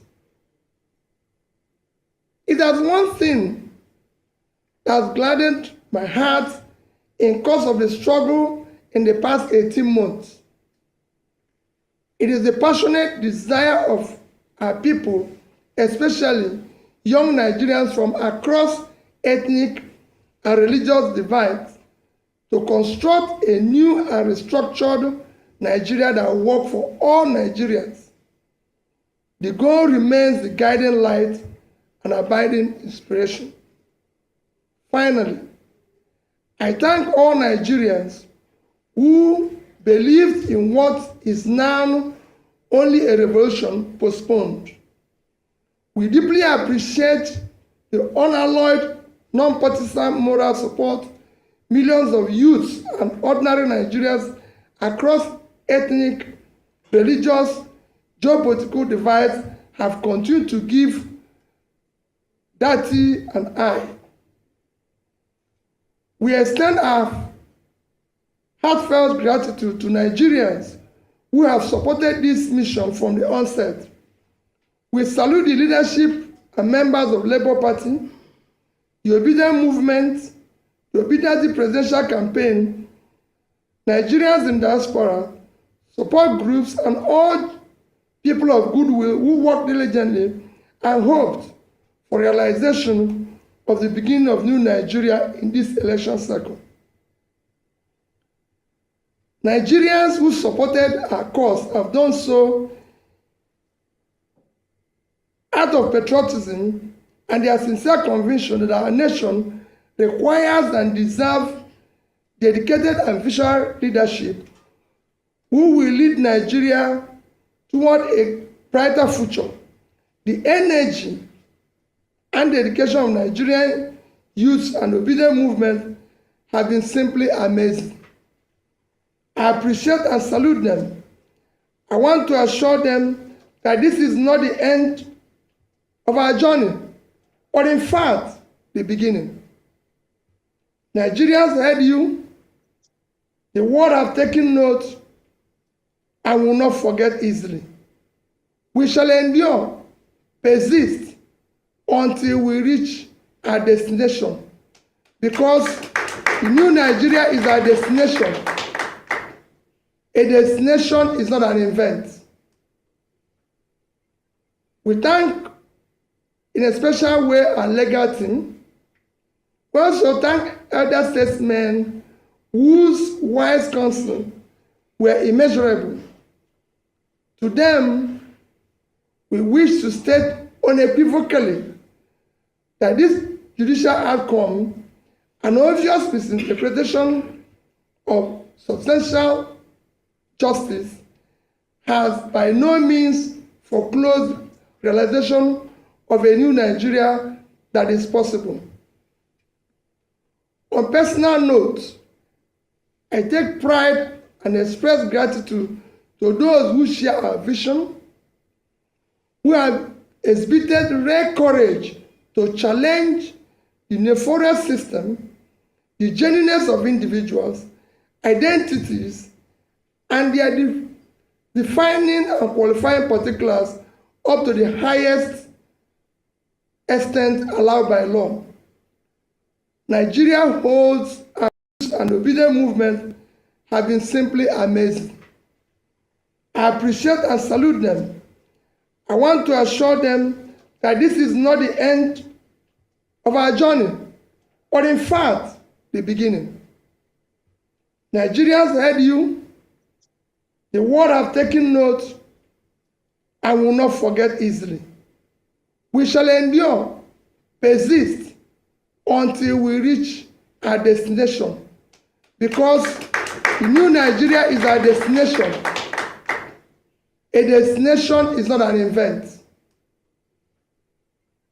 We thank in a special way our legal team.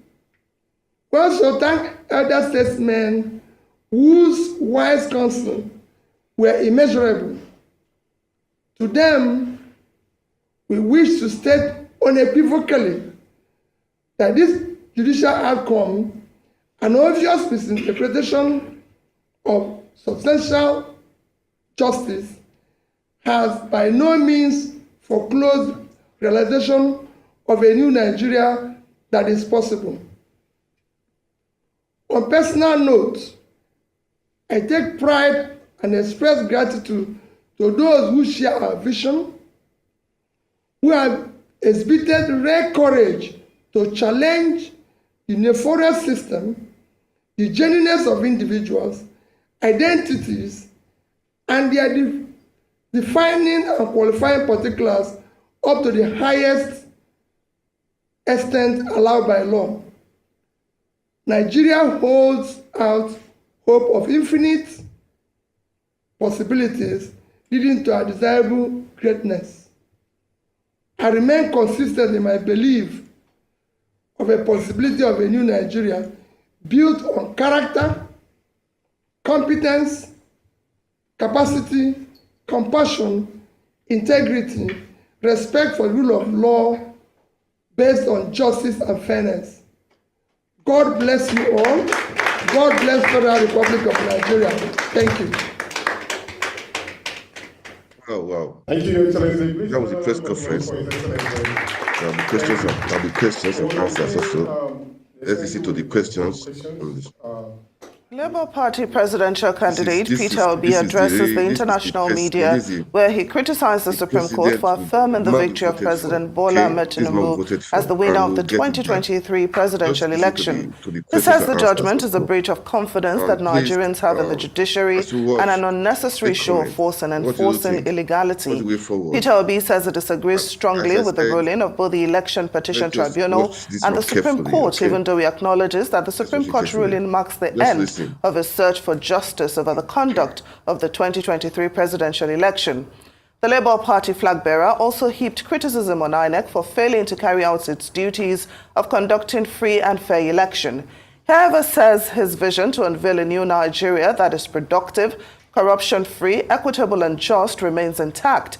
This, he believes, will be achieved by the Labour Party and the Obedient movement playing its role as a viable opposition party while calling for good governance, rule of law, offering checks and balances against the excesses of the present administration.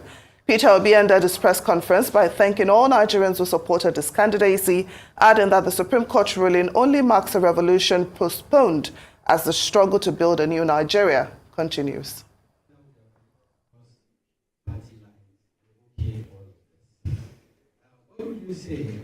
That questions and answers. Well, let's just listen to the answer. Then definitely we need to wake up really. We Nigerians, we need to wake up, take the country back. As he has said it, he has done his part. He has come to that. Well, thank you very much. Let me first. The Supreme Court is the end for him. But now elucidate it's not the end, it's just the beginning. Supplementary budget. Let's listen to him. Is a budget that is meant for very important national welfare need of the people that is not captured originally in budget or does not have adequate funding. I'll give you an example.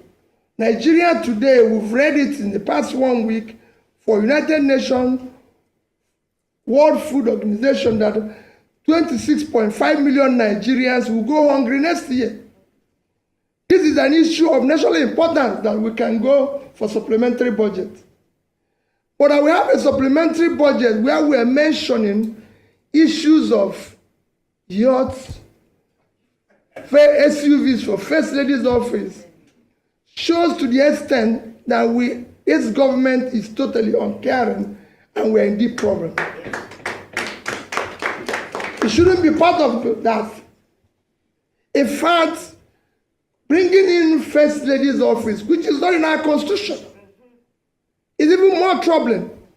All funds meant for First Lady's office should be allocated and addressed to dealing with the girl-child issue of education, to deal with the issue of education of the girl child in Nigeria. The First Lady is there to look after the husband and work with him and everything to ensure that everything works well. So for me, the other one you ask is the issue of SUV for National Assembly. Again, I can put it in the same basket that I put the earlier one. It's very troubling. The SUVs for both houses will cost in region of, I think it's in the region of about 60 billion, if I'm right. Nigeria today, our primary health care today is collapsed. Which consequently, Nigeria now have higher infant mortality than India, a country that is 7 times our population. For you now to use funds that is higher than the fund allocated to primary health care to buy a car for 400 people, it shows height of insensitivity. And we have a way we can buy a more competitive vehicle and everything for them even from locally made, and most of them, even in the Senate, are people who already have cars. We don't really need to buy vehicles for them because some of them are my colleagues, ex-governors and everything. Do they need new cars again? It is time we must shake and show responsibility to what is happening. People, Nigerians, are already scamping for food from waste bin, and we're doing this. It shouldn't be. And I can go further to give you an example of how I handled it even when I was governor. So it's not the first time. When I became governor, I found out that the justices of High Court don't have cars in Anambra State. The permanent secretaries don't have cars. And when I became governor, they ordered for me 2 bulletproof vehicles. And I said no. Collect the money back, paid it to PAN, and said supply us 60 406 cars, 18 to the justices, 18 to PANSEC, few to the commissioners that are appointed. The rest became my deputy governor and myself. Throughout my first term, everybody in Anambra said I used 406. Nobody, but it was meant for 2 bulletproof cars, the money we used to buy these cars, and nobody killed us in that 4 years. So it is time for us to use money very judiciously. Thank you. My name is Georgina of Radio Nigeria. Now that the apex of court have passed the final verdict, how do we build a nation to avert these court cases in subsequent elections?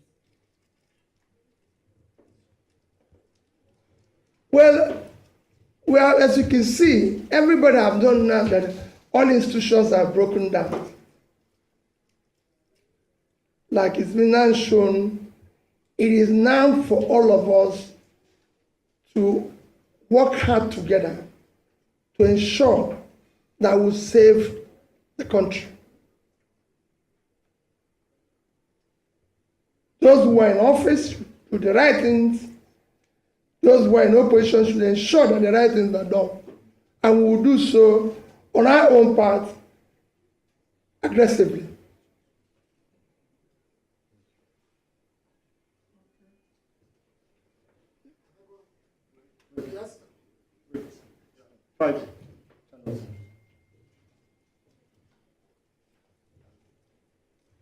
Excellency, my name is Friday. I work for Channels TV.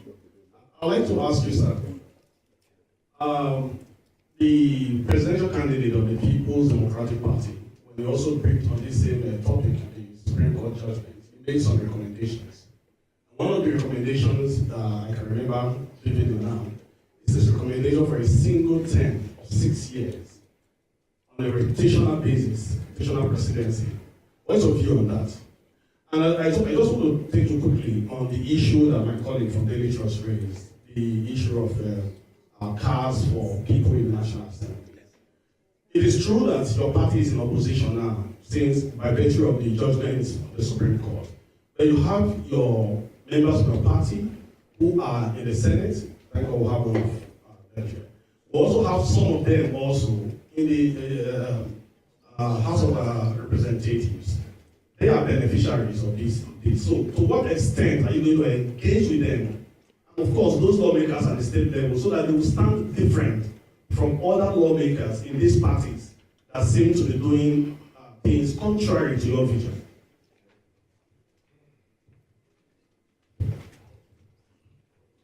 Let me start with the issue of Labour Party members in the House. I've actually discussed this issue with them. Surprisingly, I can tell you, I heard that these vehicles are official cars.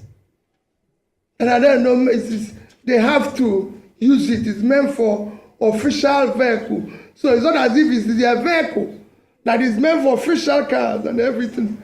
Because we can pay for it and say, listen, if it's your car, you return it or do something. But they said it's official cars. And that everybody is meant to do it. You're meant to use it while you're in the Senate. But you know how things work here. It's not going to be like that. But, so, what I say to people is that It won't be if Labour, if we were in office, nobody would have contemplated such. And that's where we want to go from. Because it is not enough to do the wrong thing and then start correcting it, but it shouldn't even be.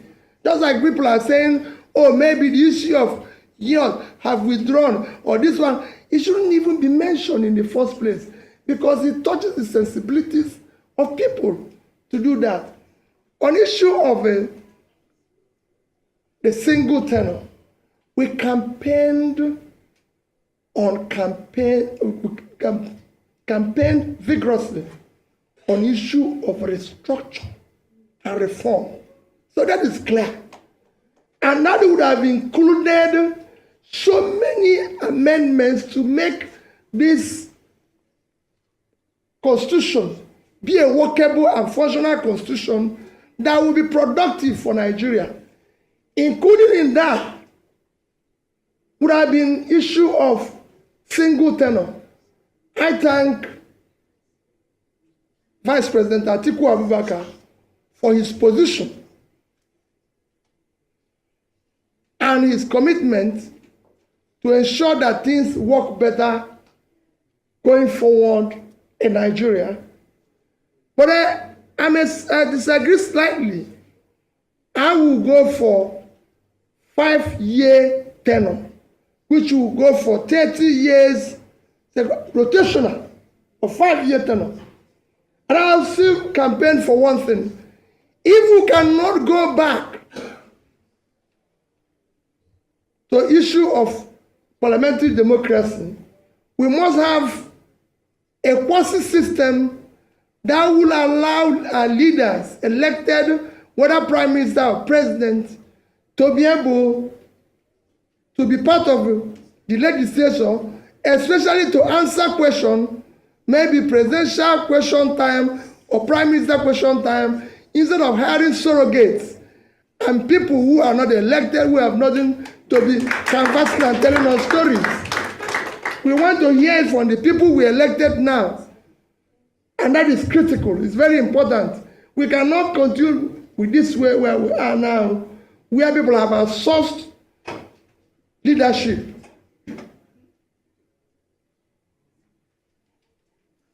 Thank you. Hello. Okay. Hello.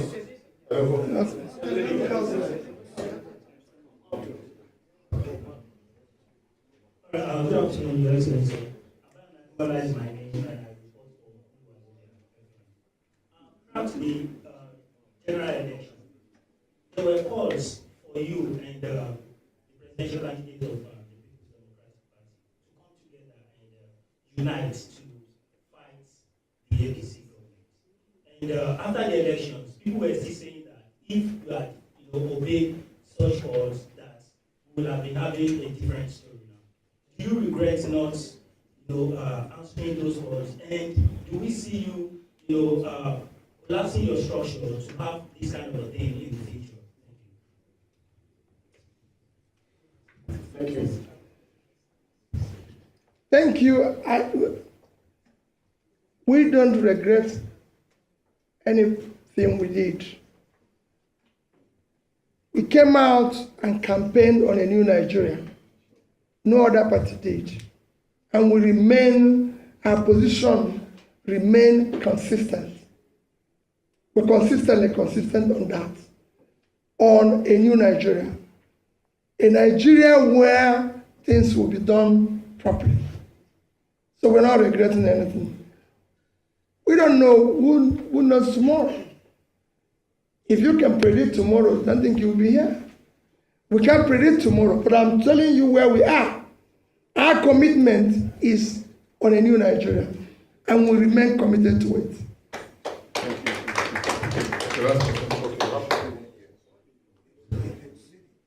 My name is Benjamin. This is Nigeria. You make an assumption to being a strong opposition to this ruling government. The charity begins and told.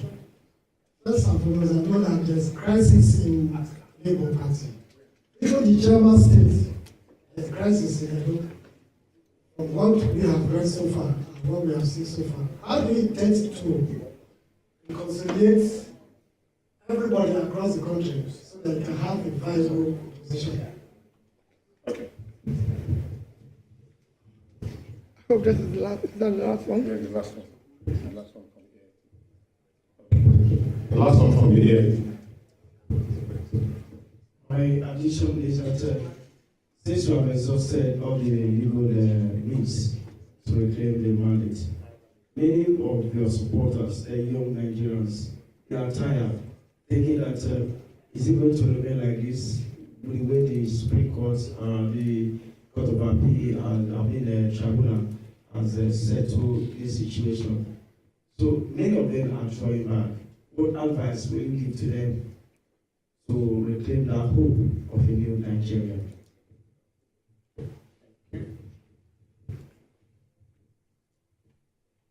Well, thank you very much. That's what we just said. For us, it's a destination.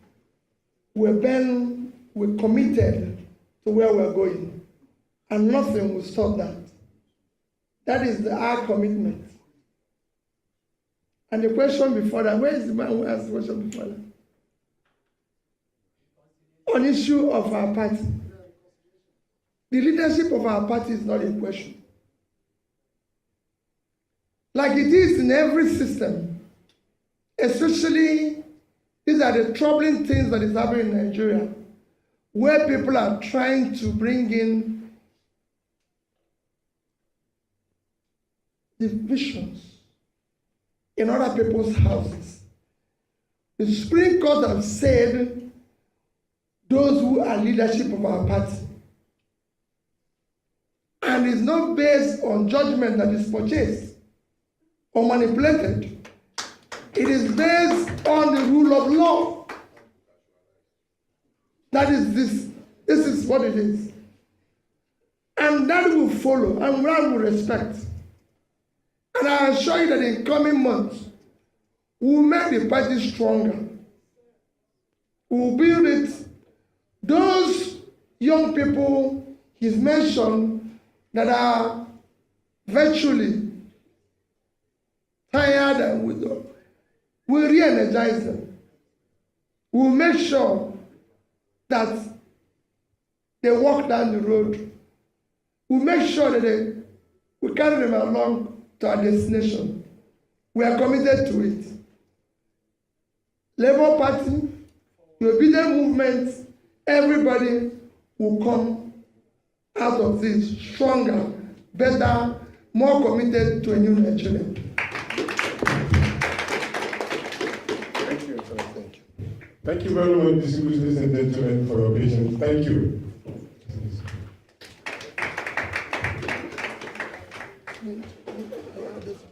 You've been watching a live broadcast from the nation's capital, Abuja, where the Labour Party presidential candidate Peter Obi has been speaking to the media on his reservations about the Supreme Court ruling and the state of the nation.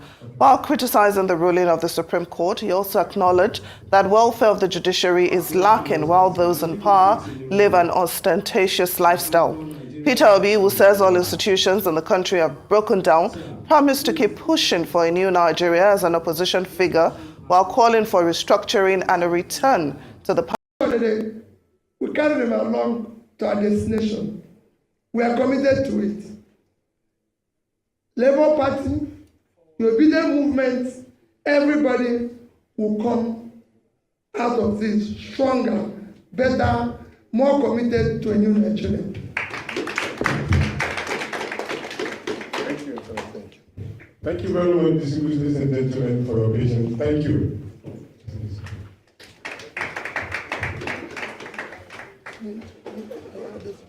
You've been watching a live broadcast from the nation's capital, Abuja, where the Labour Party presidential candidate Peter Obi has been speaking to the media on his reservations about the Supreme Court ruling and the state of the nation. While criticizing the ruling of the Supreme Court, he also acknowledged that welfare of the judiciary is lacking while those in power live an ostentatious lifestyle.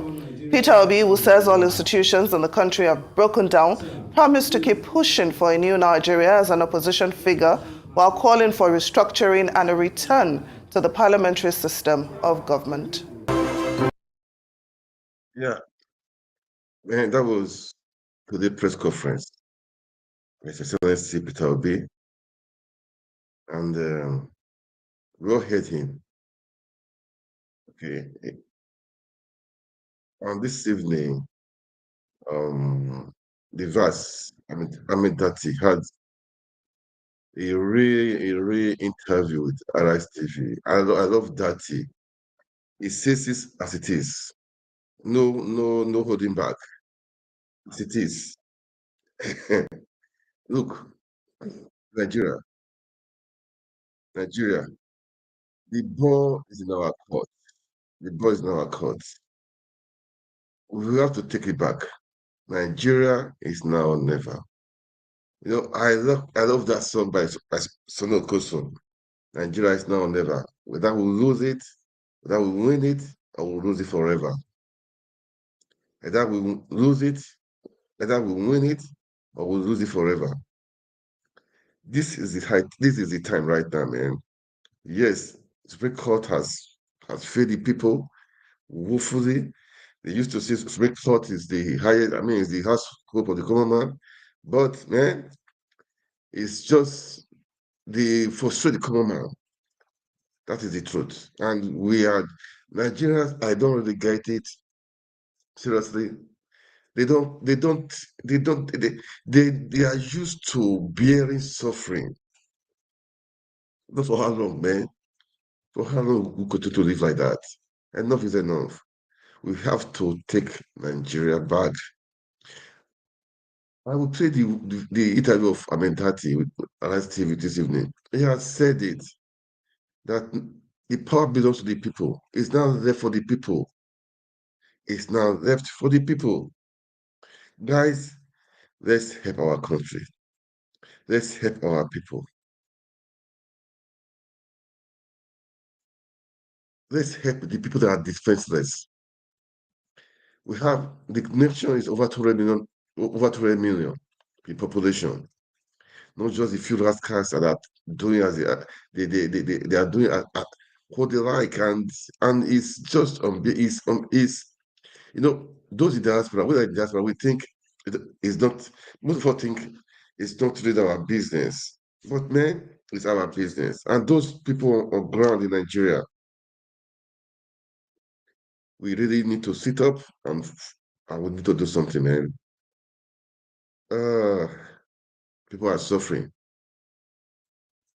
If you don't care about people, care about your country, care about your clan, your village, you just care because it's just so it's a pity. It's just a pity that people are just managing, living with no hope.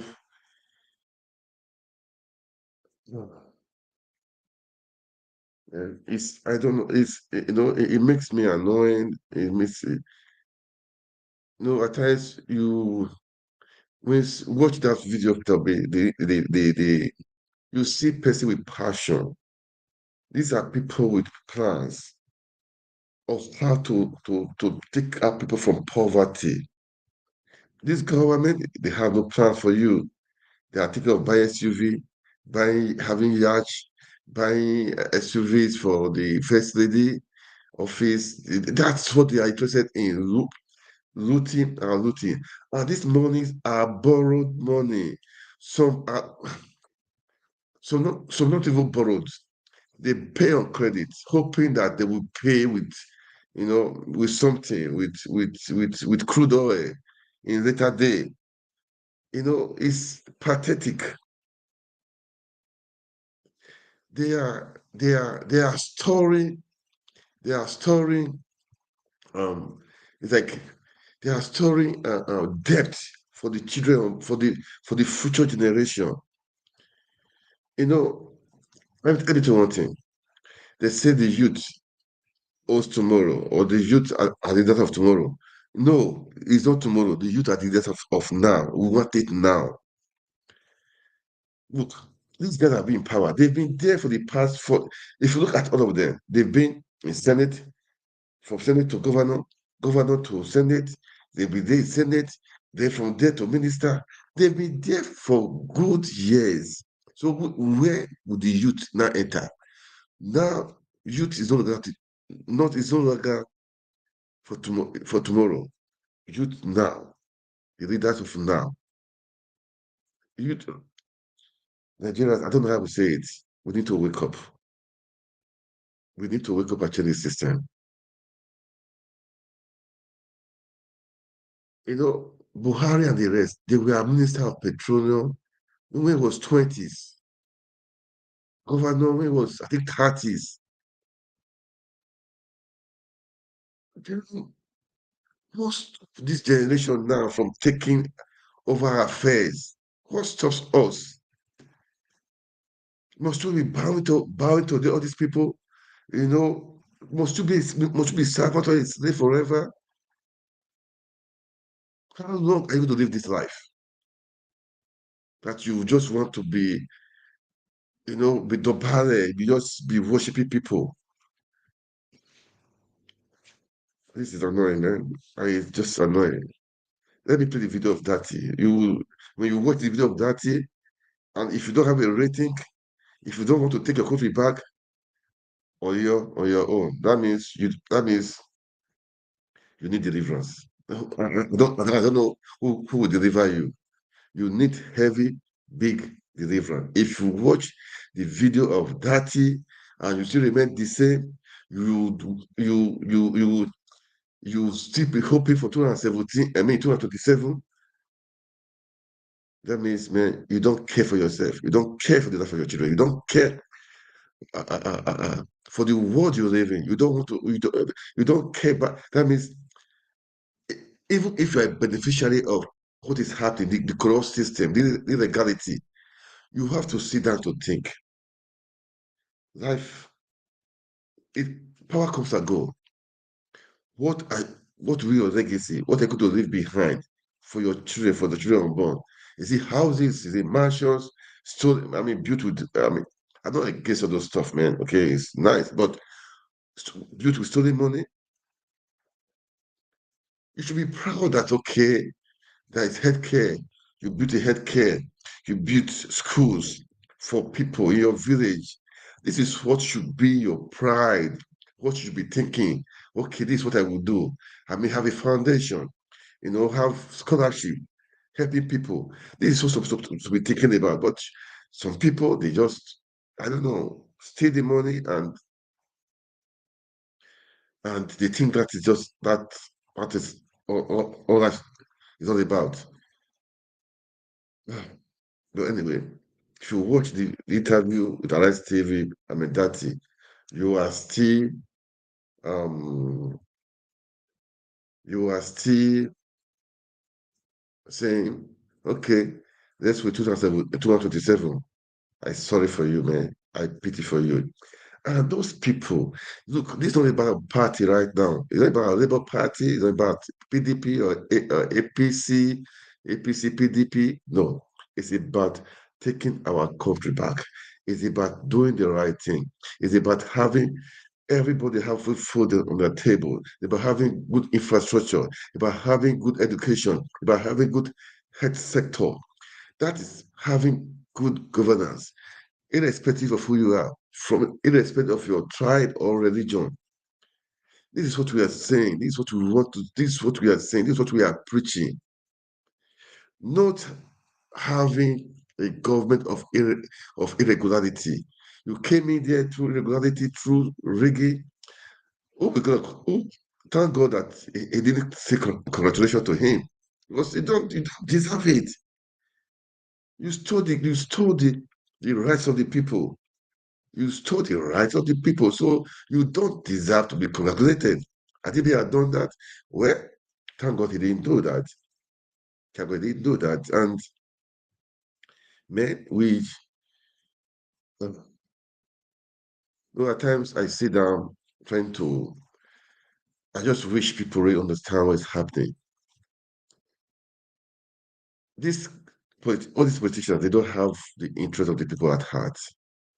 People are dying, people are suffering, school fees are hacked up, people are suffering, they are taking off, they are ordering SUVs costing billions of naira. People are suffering, they are thinking of going over on going the waterways with yacht. People are suffering, they are thinking of first lady stuff, SUVs and the rest. Okay, okay. Please let me know what do you think? What is the next step? Because you will listen to Peter to Dati. He has said it. Peter Obi and him, they've come to the end of the road as per Supreme Court is highest of the land. But the people has the final say. What does that mean? I'm going to play the video. We're going to watch it. After watching it, if you are still like this, you don't want to take your country back, you don't want to do the needful, it will just be it. I mean, it it's gonna be a pity. I mean, is it? That means I would say a sorry state. When you are in a sorry state, that means man, is just um pathetic. Pathetic, man. That means it's pathetic. That means when I say irredeemable, I have to use that word because I believe in possibilities. I believe anything is possible. So I will say irredeemable. Okay. But if you watch the interview of Amindati, you are still saying, I'm from here. I'm from here. So I will support this person because I'm from here. You need deliverance, big deliverance. Because man, this what you are saying. I don't care from where you come from. If you can fix the country, when you come in legally, legitimately, fix the country. I don't care where you come from, man. I don't really care. That is the truth. How the people at heart, man with integrity, man with vision, man that that is ready to deliver, man with selfless service.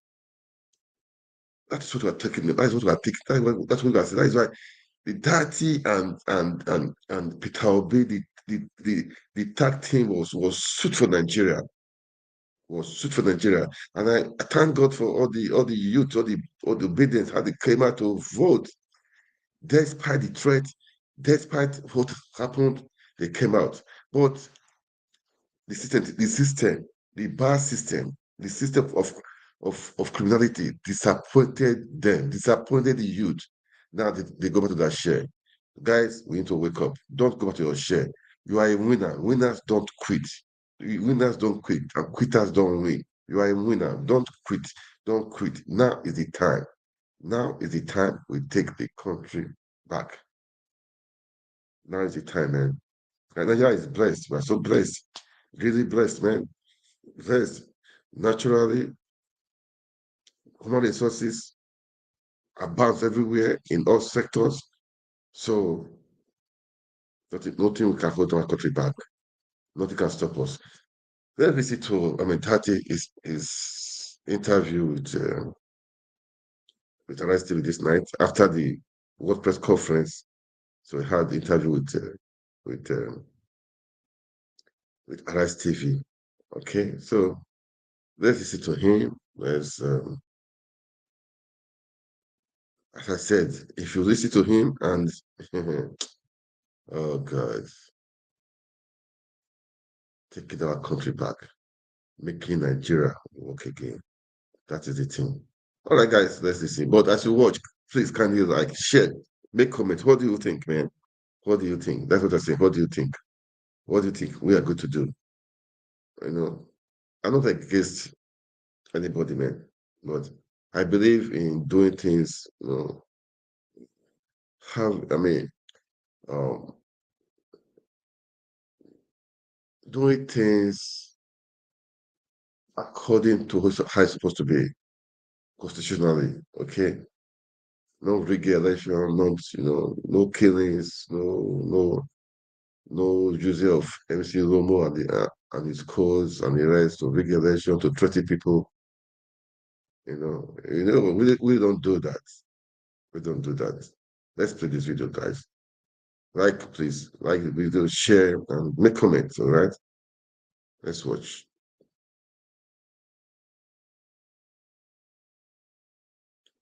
Sorry, just a moment, please. Now, a fairly determined speech there by Peter Obi today. What was the point of it? That the judgment eventually and ultimately from the Supreme Court stands accepted, largely because we can't do anything about it. We reject it, we disagree with it, and we cannot accept it, but it stands accepted because there is nothing we can do. That is the end of the road for Excellency Peter Obi and myself as candidates. But I think as this interview progresses, I will be able to tell you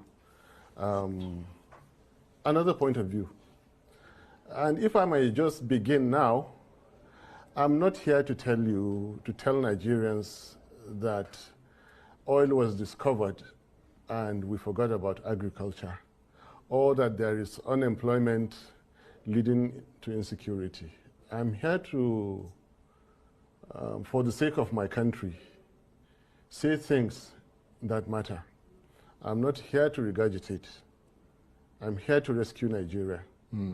Well, let's move methodically in that regard, because before the swearing in of President Tinubu on May the 29th, I mean, to give this a bit of historical context, you were emphatic and clear and almost urgent in your call for Mr. Tinubu not to be sworn in.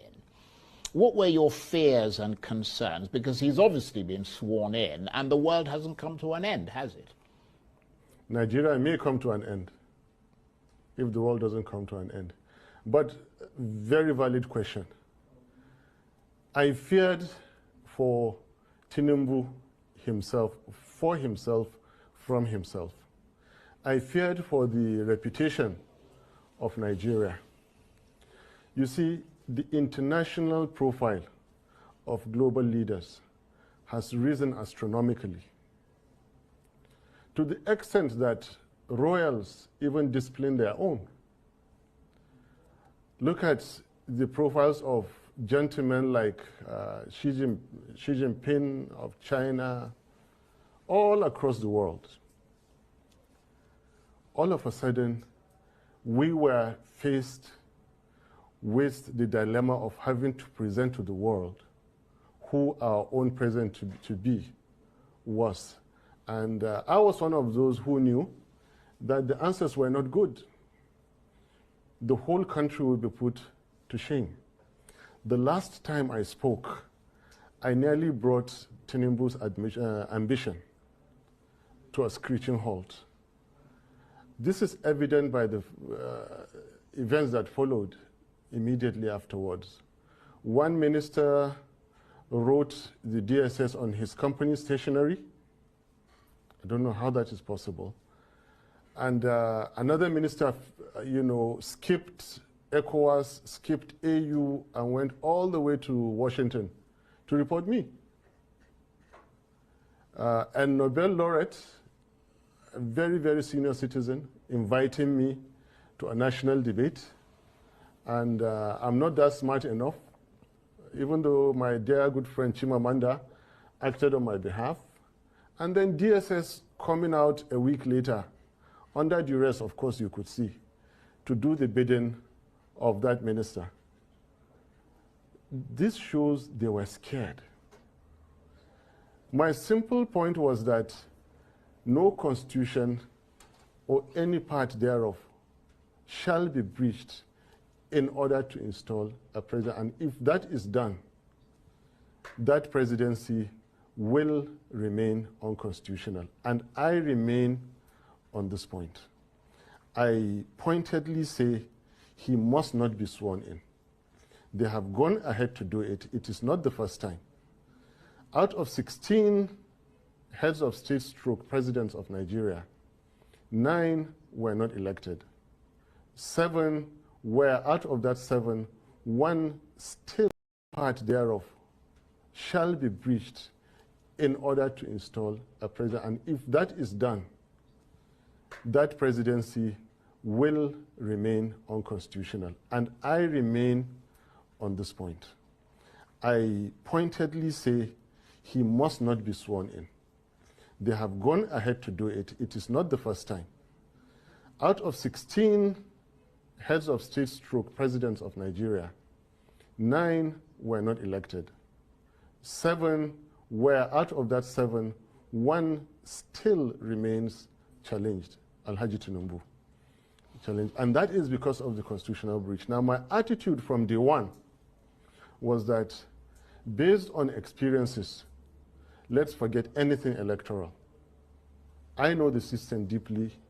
My boss, Obi, knows the system deeply. Let's go for the constitutional point. Yes, of course, there is that issue of the forfeiture. There is the forgery. But the clearest one we could get was on the FCT point. Now, get that FCT point, get him not sworn in. There are at least 2 other constitutional channels while sustaining democracy that we could have followed, but they wouldn't. Right. Well, in that regard, it must have been another aftershock for you then, because both the Election Petitions Tribunal and the Supreme Court have affirmed President Tinubu's victory. I wonder to what extent that has left you personally, politically shaken and unsure of the ground. Point of correction. Point of correction. And this is where I respectfully differ. And it is within my fundamental human rights and constitutional rights to differ. The petition court and the Supreme Court, please quote me on this, did not actually affirm the success of Tinubu's presidency. They upheld the unconstitutionality of that election. And they are happy for it to remain so. And they have the power. Nobody can do anything about it. That is why we said it is an unreasonable show of force. If there was something we could do, we would stop it. But we are law-abiding citizens. That is why I'm here sitting with you today and still complaining. I was not shaken one bit. I will never be shaken by certificate forgery, by forfeited money over narcotics. I will never be shaken by IREV switched off in the middle of the game when they saw us winning. Labour Party won 2023 presidential elections. No doubt about it. They are cheats, they are bullies, and they have taken full advantage of the situation in Nigeria. When you ask me what is the situation in Nigeria, I will go ahead and tell you some fundamental things that say why we are in this situation today. Right. Can I go ahead? Yeah, but let me ask you this, though, yes. Because you're making the point, the points you're making, obviously, as you said, it's your right to air your sort of yes. assessment. But we are now unquestionably in the Tinubu era, and he's clearly made some bold moves since he was sworn in on May the 29th. What do you think his presidency has delivered so far? Disaster. There is nothing bold or special about making appointments. Anybody can make appointments. Any right-thinking businessman, like this guy, any public disaster can make appointments. There is nothing. People jump over you, pay money, buy appointments. Most of the appointments you see are well, that's an allegation we can't substantiate, of course. Anyway, what I'm saying, there is nothing about making appointments. You should be talking about the Naira has fallen down to 1,250.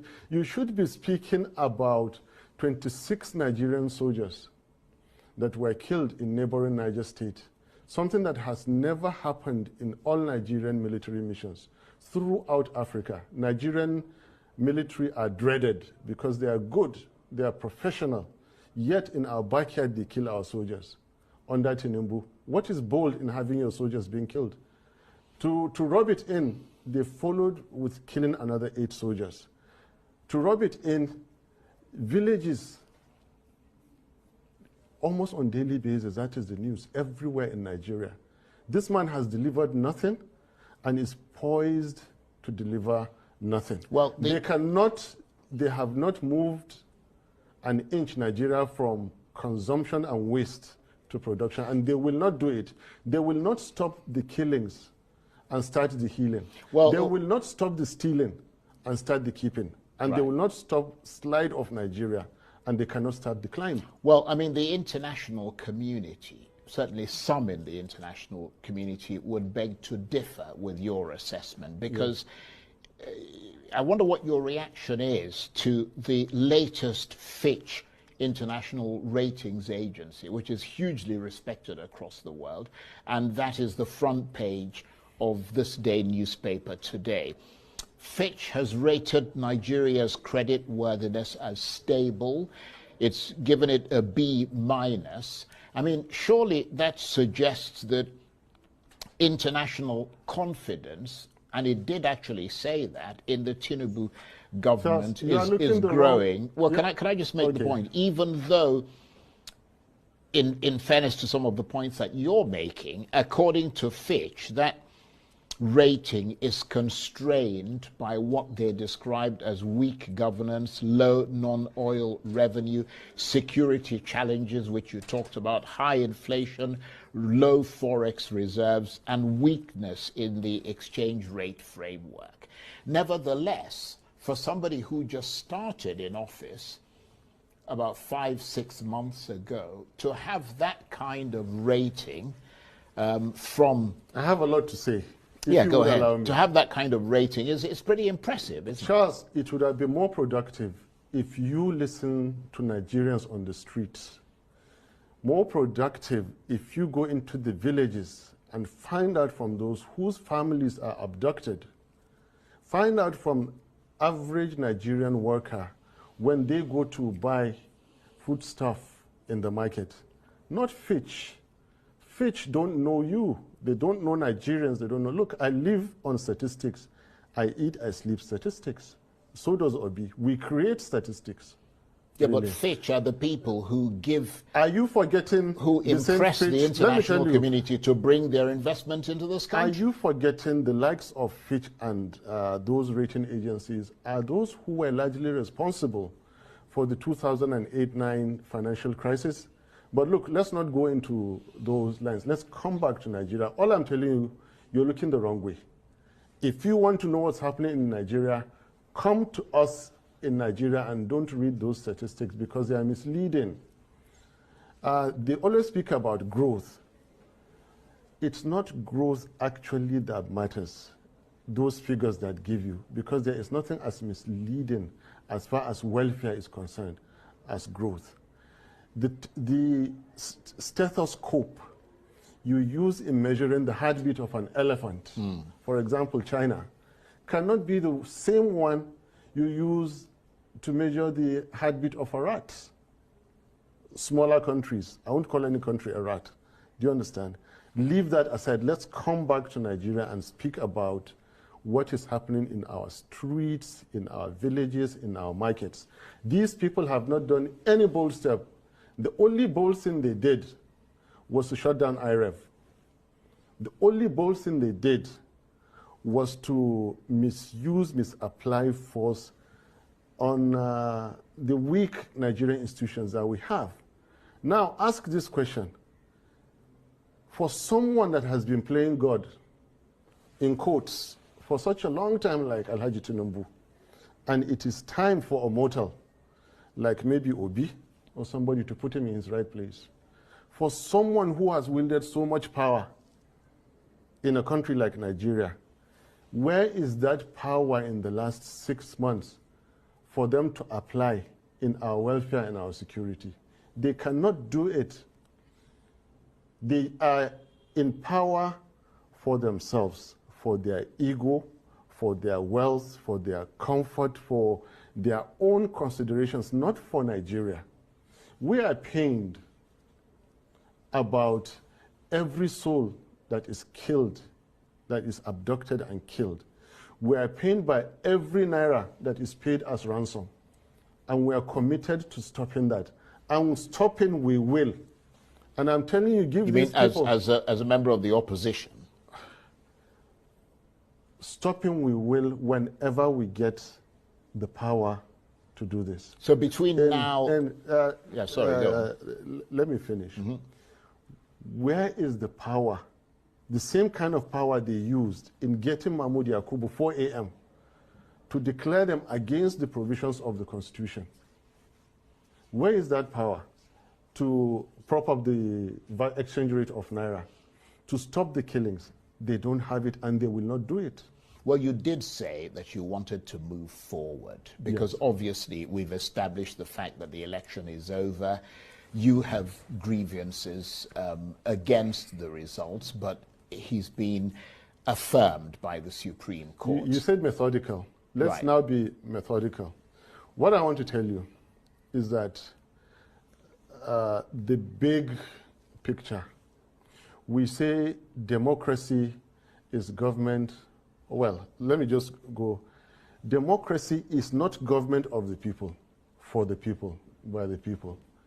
Democracy is government of the people who have earned their rights, for the people who can protect their constitution, by the people who can exercise civil liberties. So given what when they say people, what kind of people? The people who will fold their arms while their constitution is violated, then democracy is not for you. I have said it. It belongs to only those who can practice it with due respect. So just hold on. Right. I was going to ask you what your assessment of the state of democracy is in Nigeria, given what you just said. It is poor. The people have to wake up to the challenges. For a people that are ready to accept anything, then anything will happen to them. Again, in quotes. You see, a fraction of 1% difference in a political DNA of a society can spell the difference between servitude and freedom. Last year you saw it. Indian farmers sat in a location for 1 year because of one obnoxious government policy until Indian government reversed it.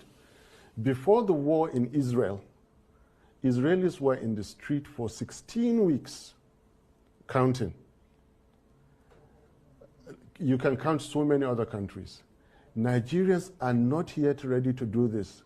As I'm speaking to you, the likes of my former friend who would say it's treason, is all that, I am educating Nigerians.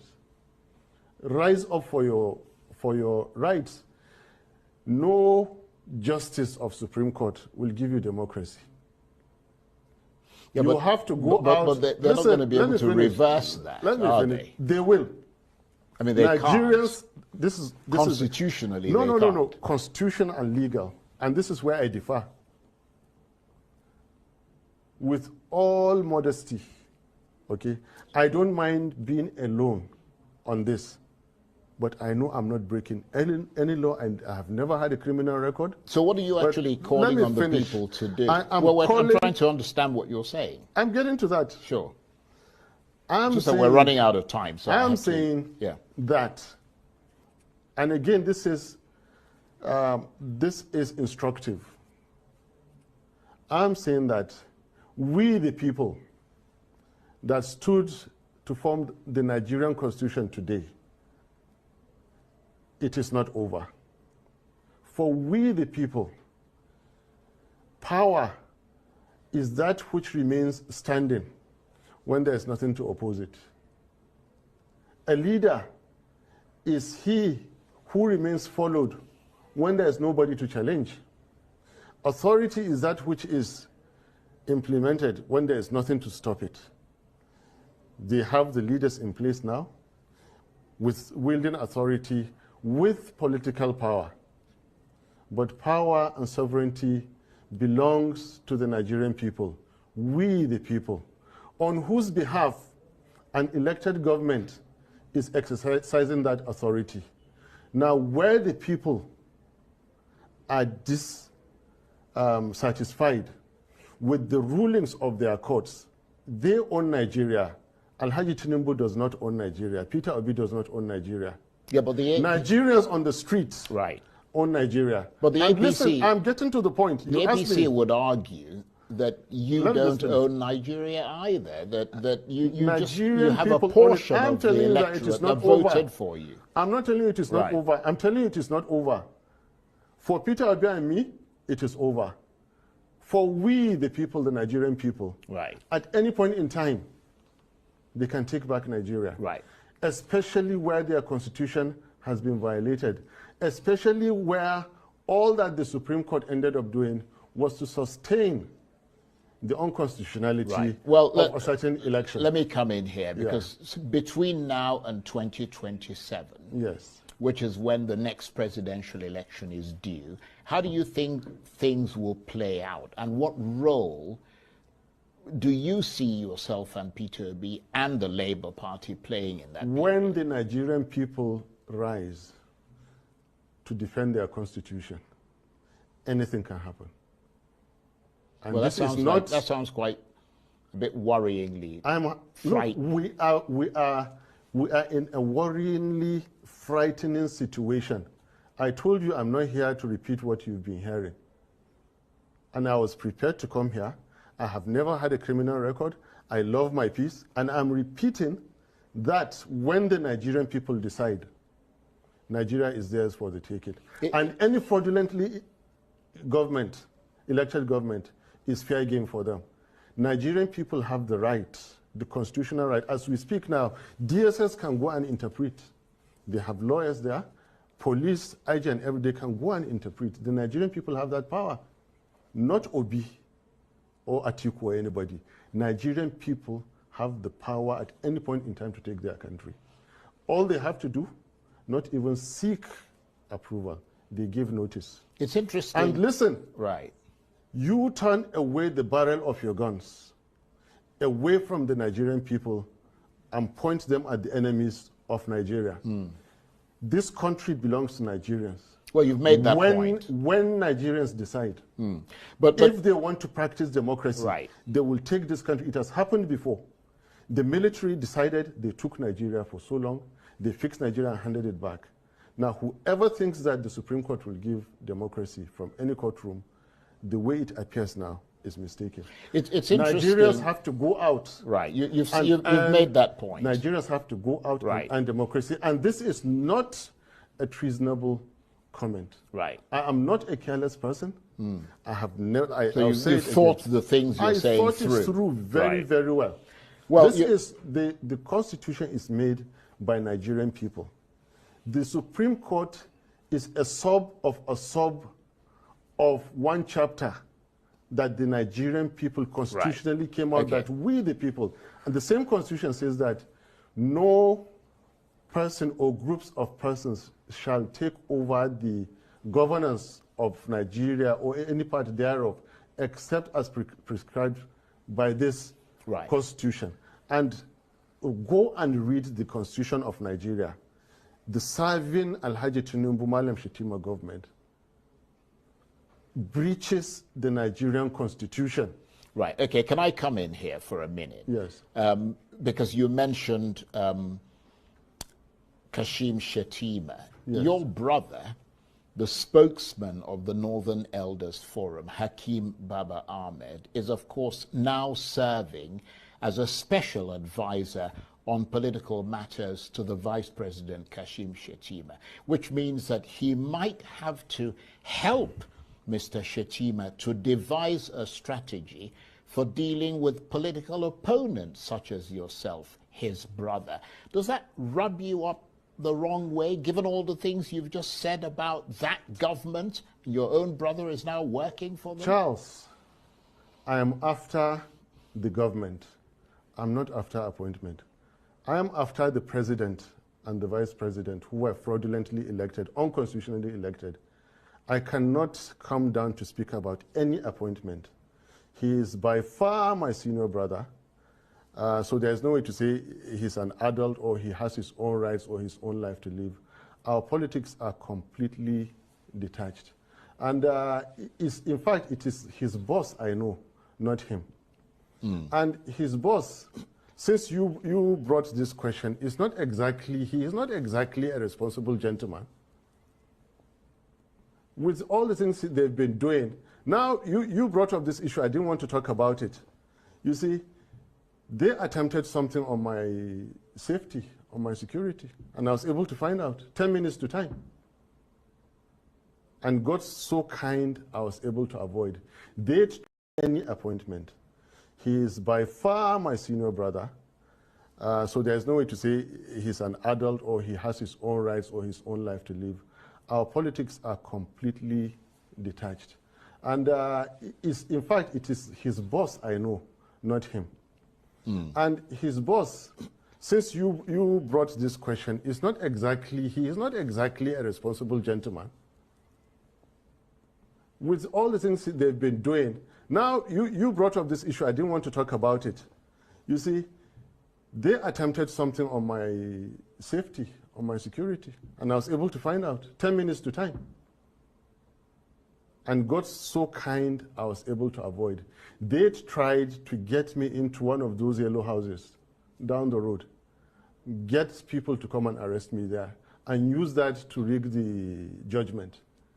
I became so inquisitive, and I dodged within 10 minutes, only for me to come and find out, based on strong suspicion, where it came from. And with what I see, then the strangulations in Lagos in the past, yes, they happened, and they were for a reason.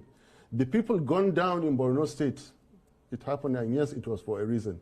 I think Peter Obi and myself have been lucky to have stood today to give that press conference.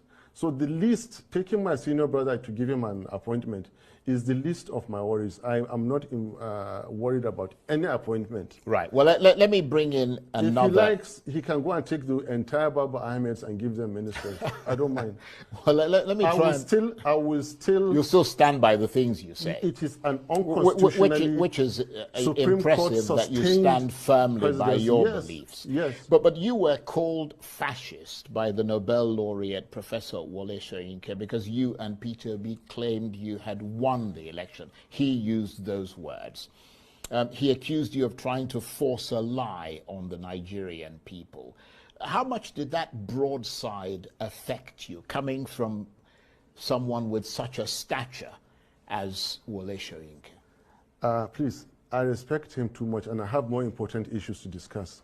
Let's go to another question. Right, so you don't want to talk about it. I don't talk about okay. Soyinka. Come back to Shetima, and I'll talk about Shetima. Well, let me talk about something. A very irresponsible gentleman. Let me talk about something that is imminent. imminent. Be he the vice president or whatever that he is, I'm telling you that he has conducted himself in so many ways in these 6 months that demean the office of vice president, and I'm not happy about it, especially the way he's been treating our elder, Atiku Abubakar.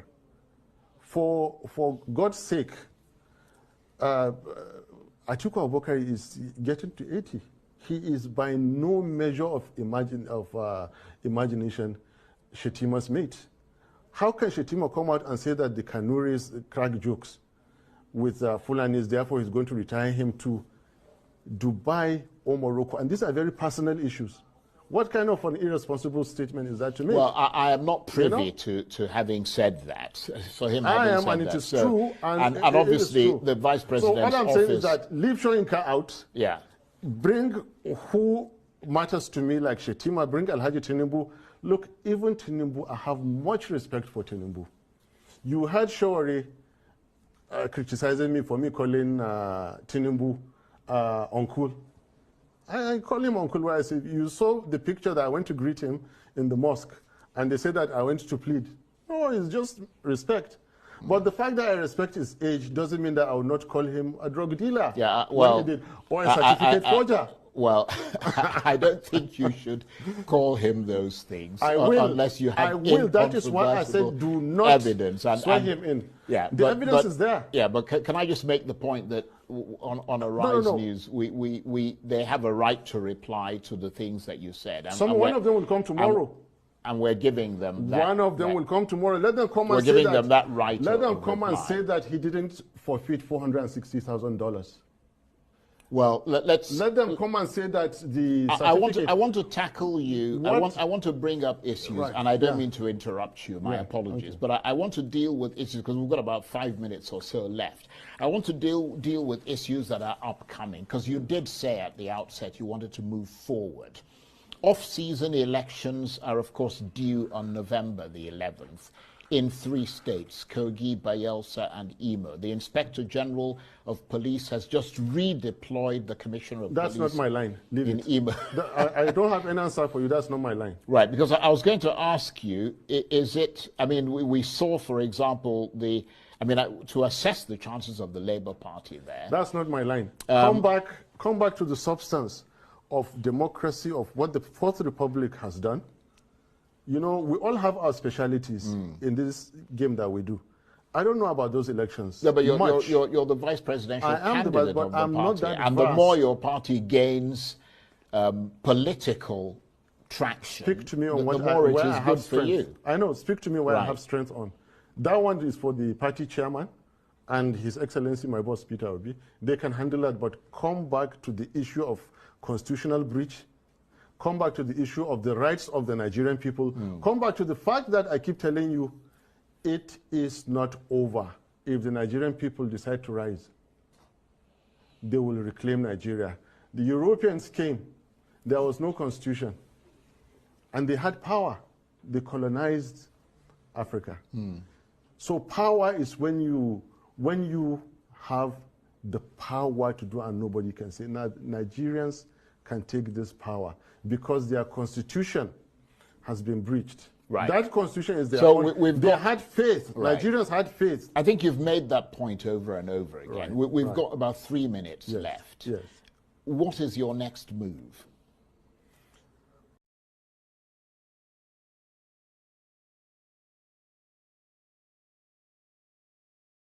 Wow.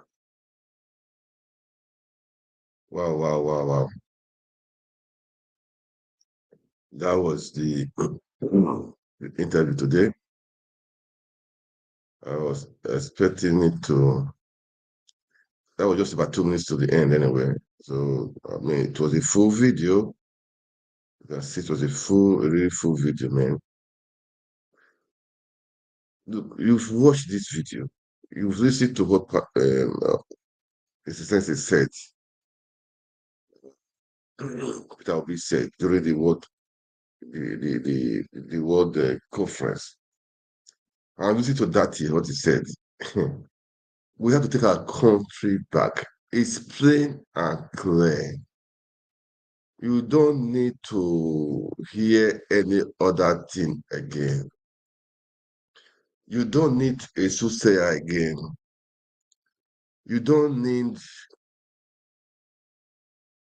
an interpreter again. Even if you don't hear, say you are deaf, you don't hear. This one, definitely you will hear it. The power belongs to the people. The people have to take it back. The people got to take it back. Look, man, he has spent it out. He has said it all. I don't know what you guys want to hear again.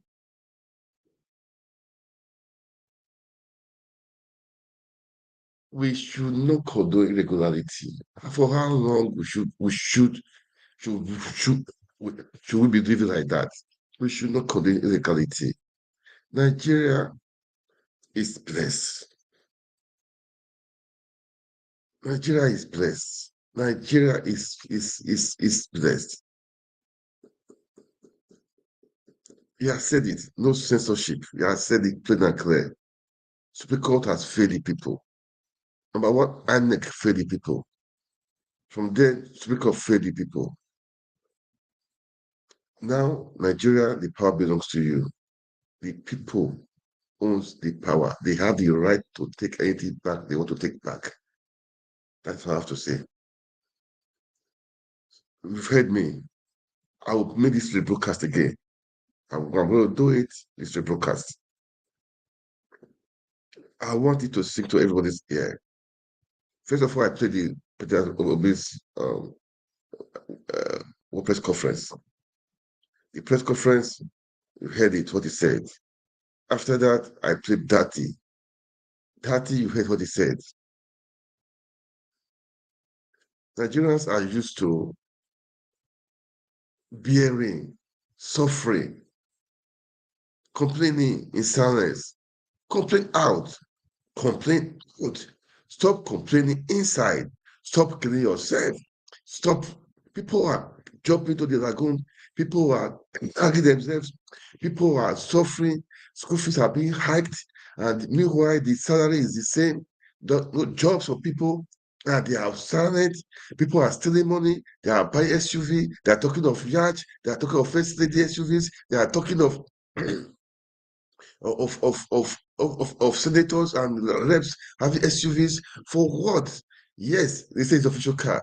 Look, we have to fix the people first. The people are suffering. Healthcare is poor. Education. Oh, I saw a video. Oh God. Public school. Public school. No roof, nothing. You know, I never really know it's been like this, really. That there was a school, one of the best schools in that one of the best schools in that state. Last time they told me that the school they don't have teachers. I think they said they had just few teachers. I said, "Are you serious?"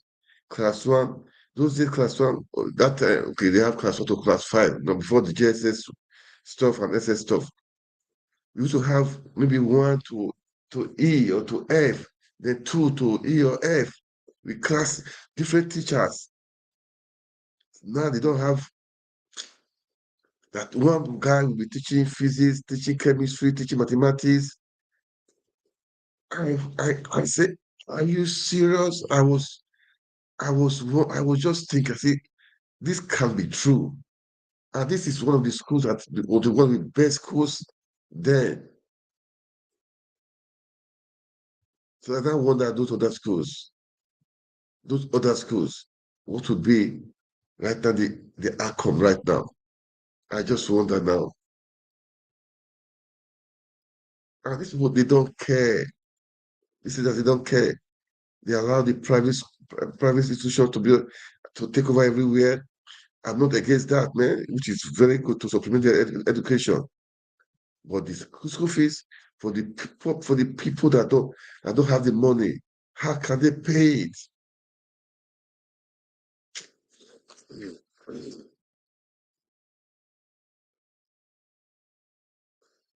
Look, guys, defend the constitution. The voice of the people is the highest constitution. It surpassed the court, the Supreme Court.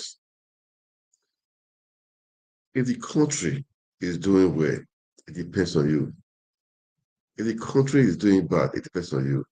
Stop blaming the politicians because you have the power to change what you want to change. Enough is enough. You have the power to change what you want to change. Enough is enough. All those in diaspora, those obedient, please, now is the time. If you don't give up, if you don't lose hope, the battle has just begun. We heard Excellence Peter Obi saying that the battle has just begun. This is just about 18 months. The battle has been just about 18 months. And we've done excellently well. Kudos to everyone, but we should not give up. We should not give up. That is the slogan right now, taking our country back, making Nigeria work again. The voice of the people must be heard. It must be heard. And it will be heard. And it will be heard.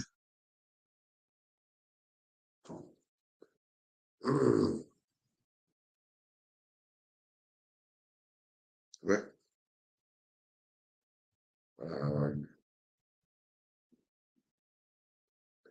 let me say one thing. What we are doing is not personal thing. It's not for personal interest. I don't know Peter Obi. I don't know anybody in the Labour Party.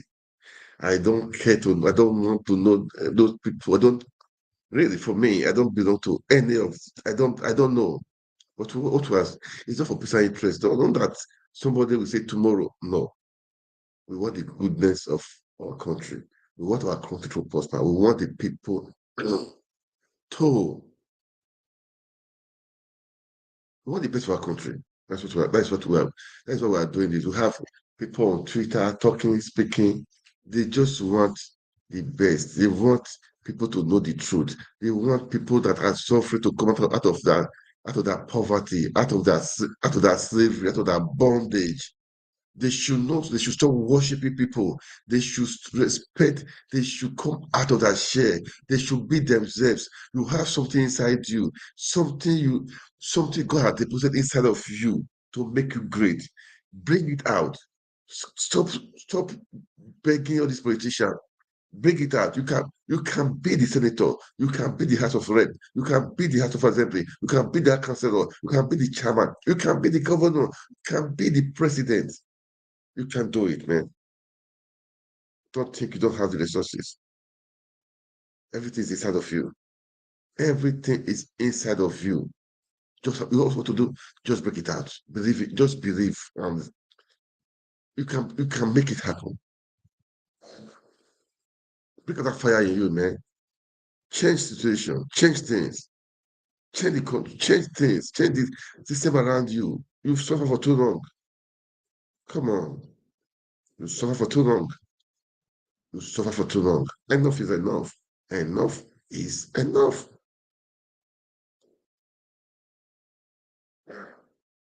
According to that senator, you don't be lying. If you talk, you die. If you don't talk, you die. So just talk. Talk. Quiet, you are dying, you are killing yourself, jump into the lagoon.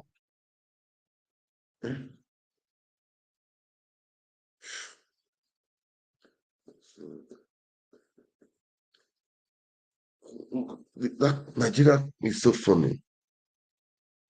It's so funny.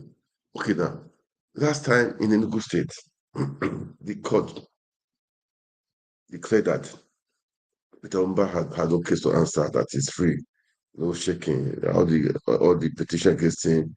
I mean, he holds no water. NYC came out to say that what the guy presented is forged. It's not from the they came out to say it, to give the evidence that thing did not cause. It's not from them that the guy forged it. Today, the court has ruled. Oh God, Nigeria is a comedy. Nigeria, court has ruled that court has disagreed that what NYC said. They disagree with them. They have authenticated the certificate Pitamba presented. They said it's correct, that it's not forged, that they said it's authentic. Not just only that, they awarded I think, how much was it? I think 5 million naira in damages to Umba, and the NYC should pay it. for them to say that the certificate was not from them. Is Nigeria not a funny country? Judiciary is that not a funny country? I mean, judiciary is that a funny establishment? I produce this now, this phone.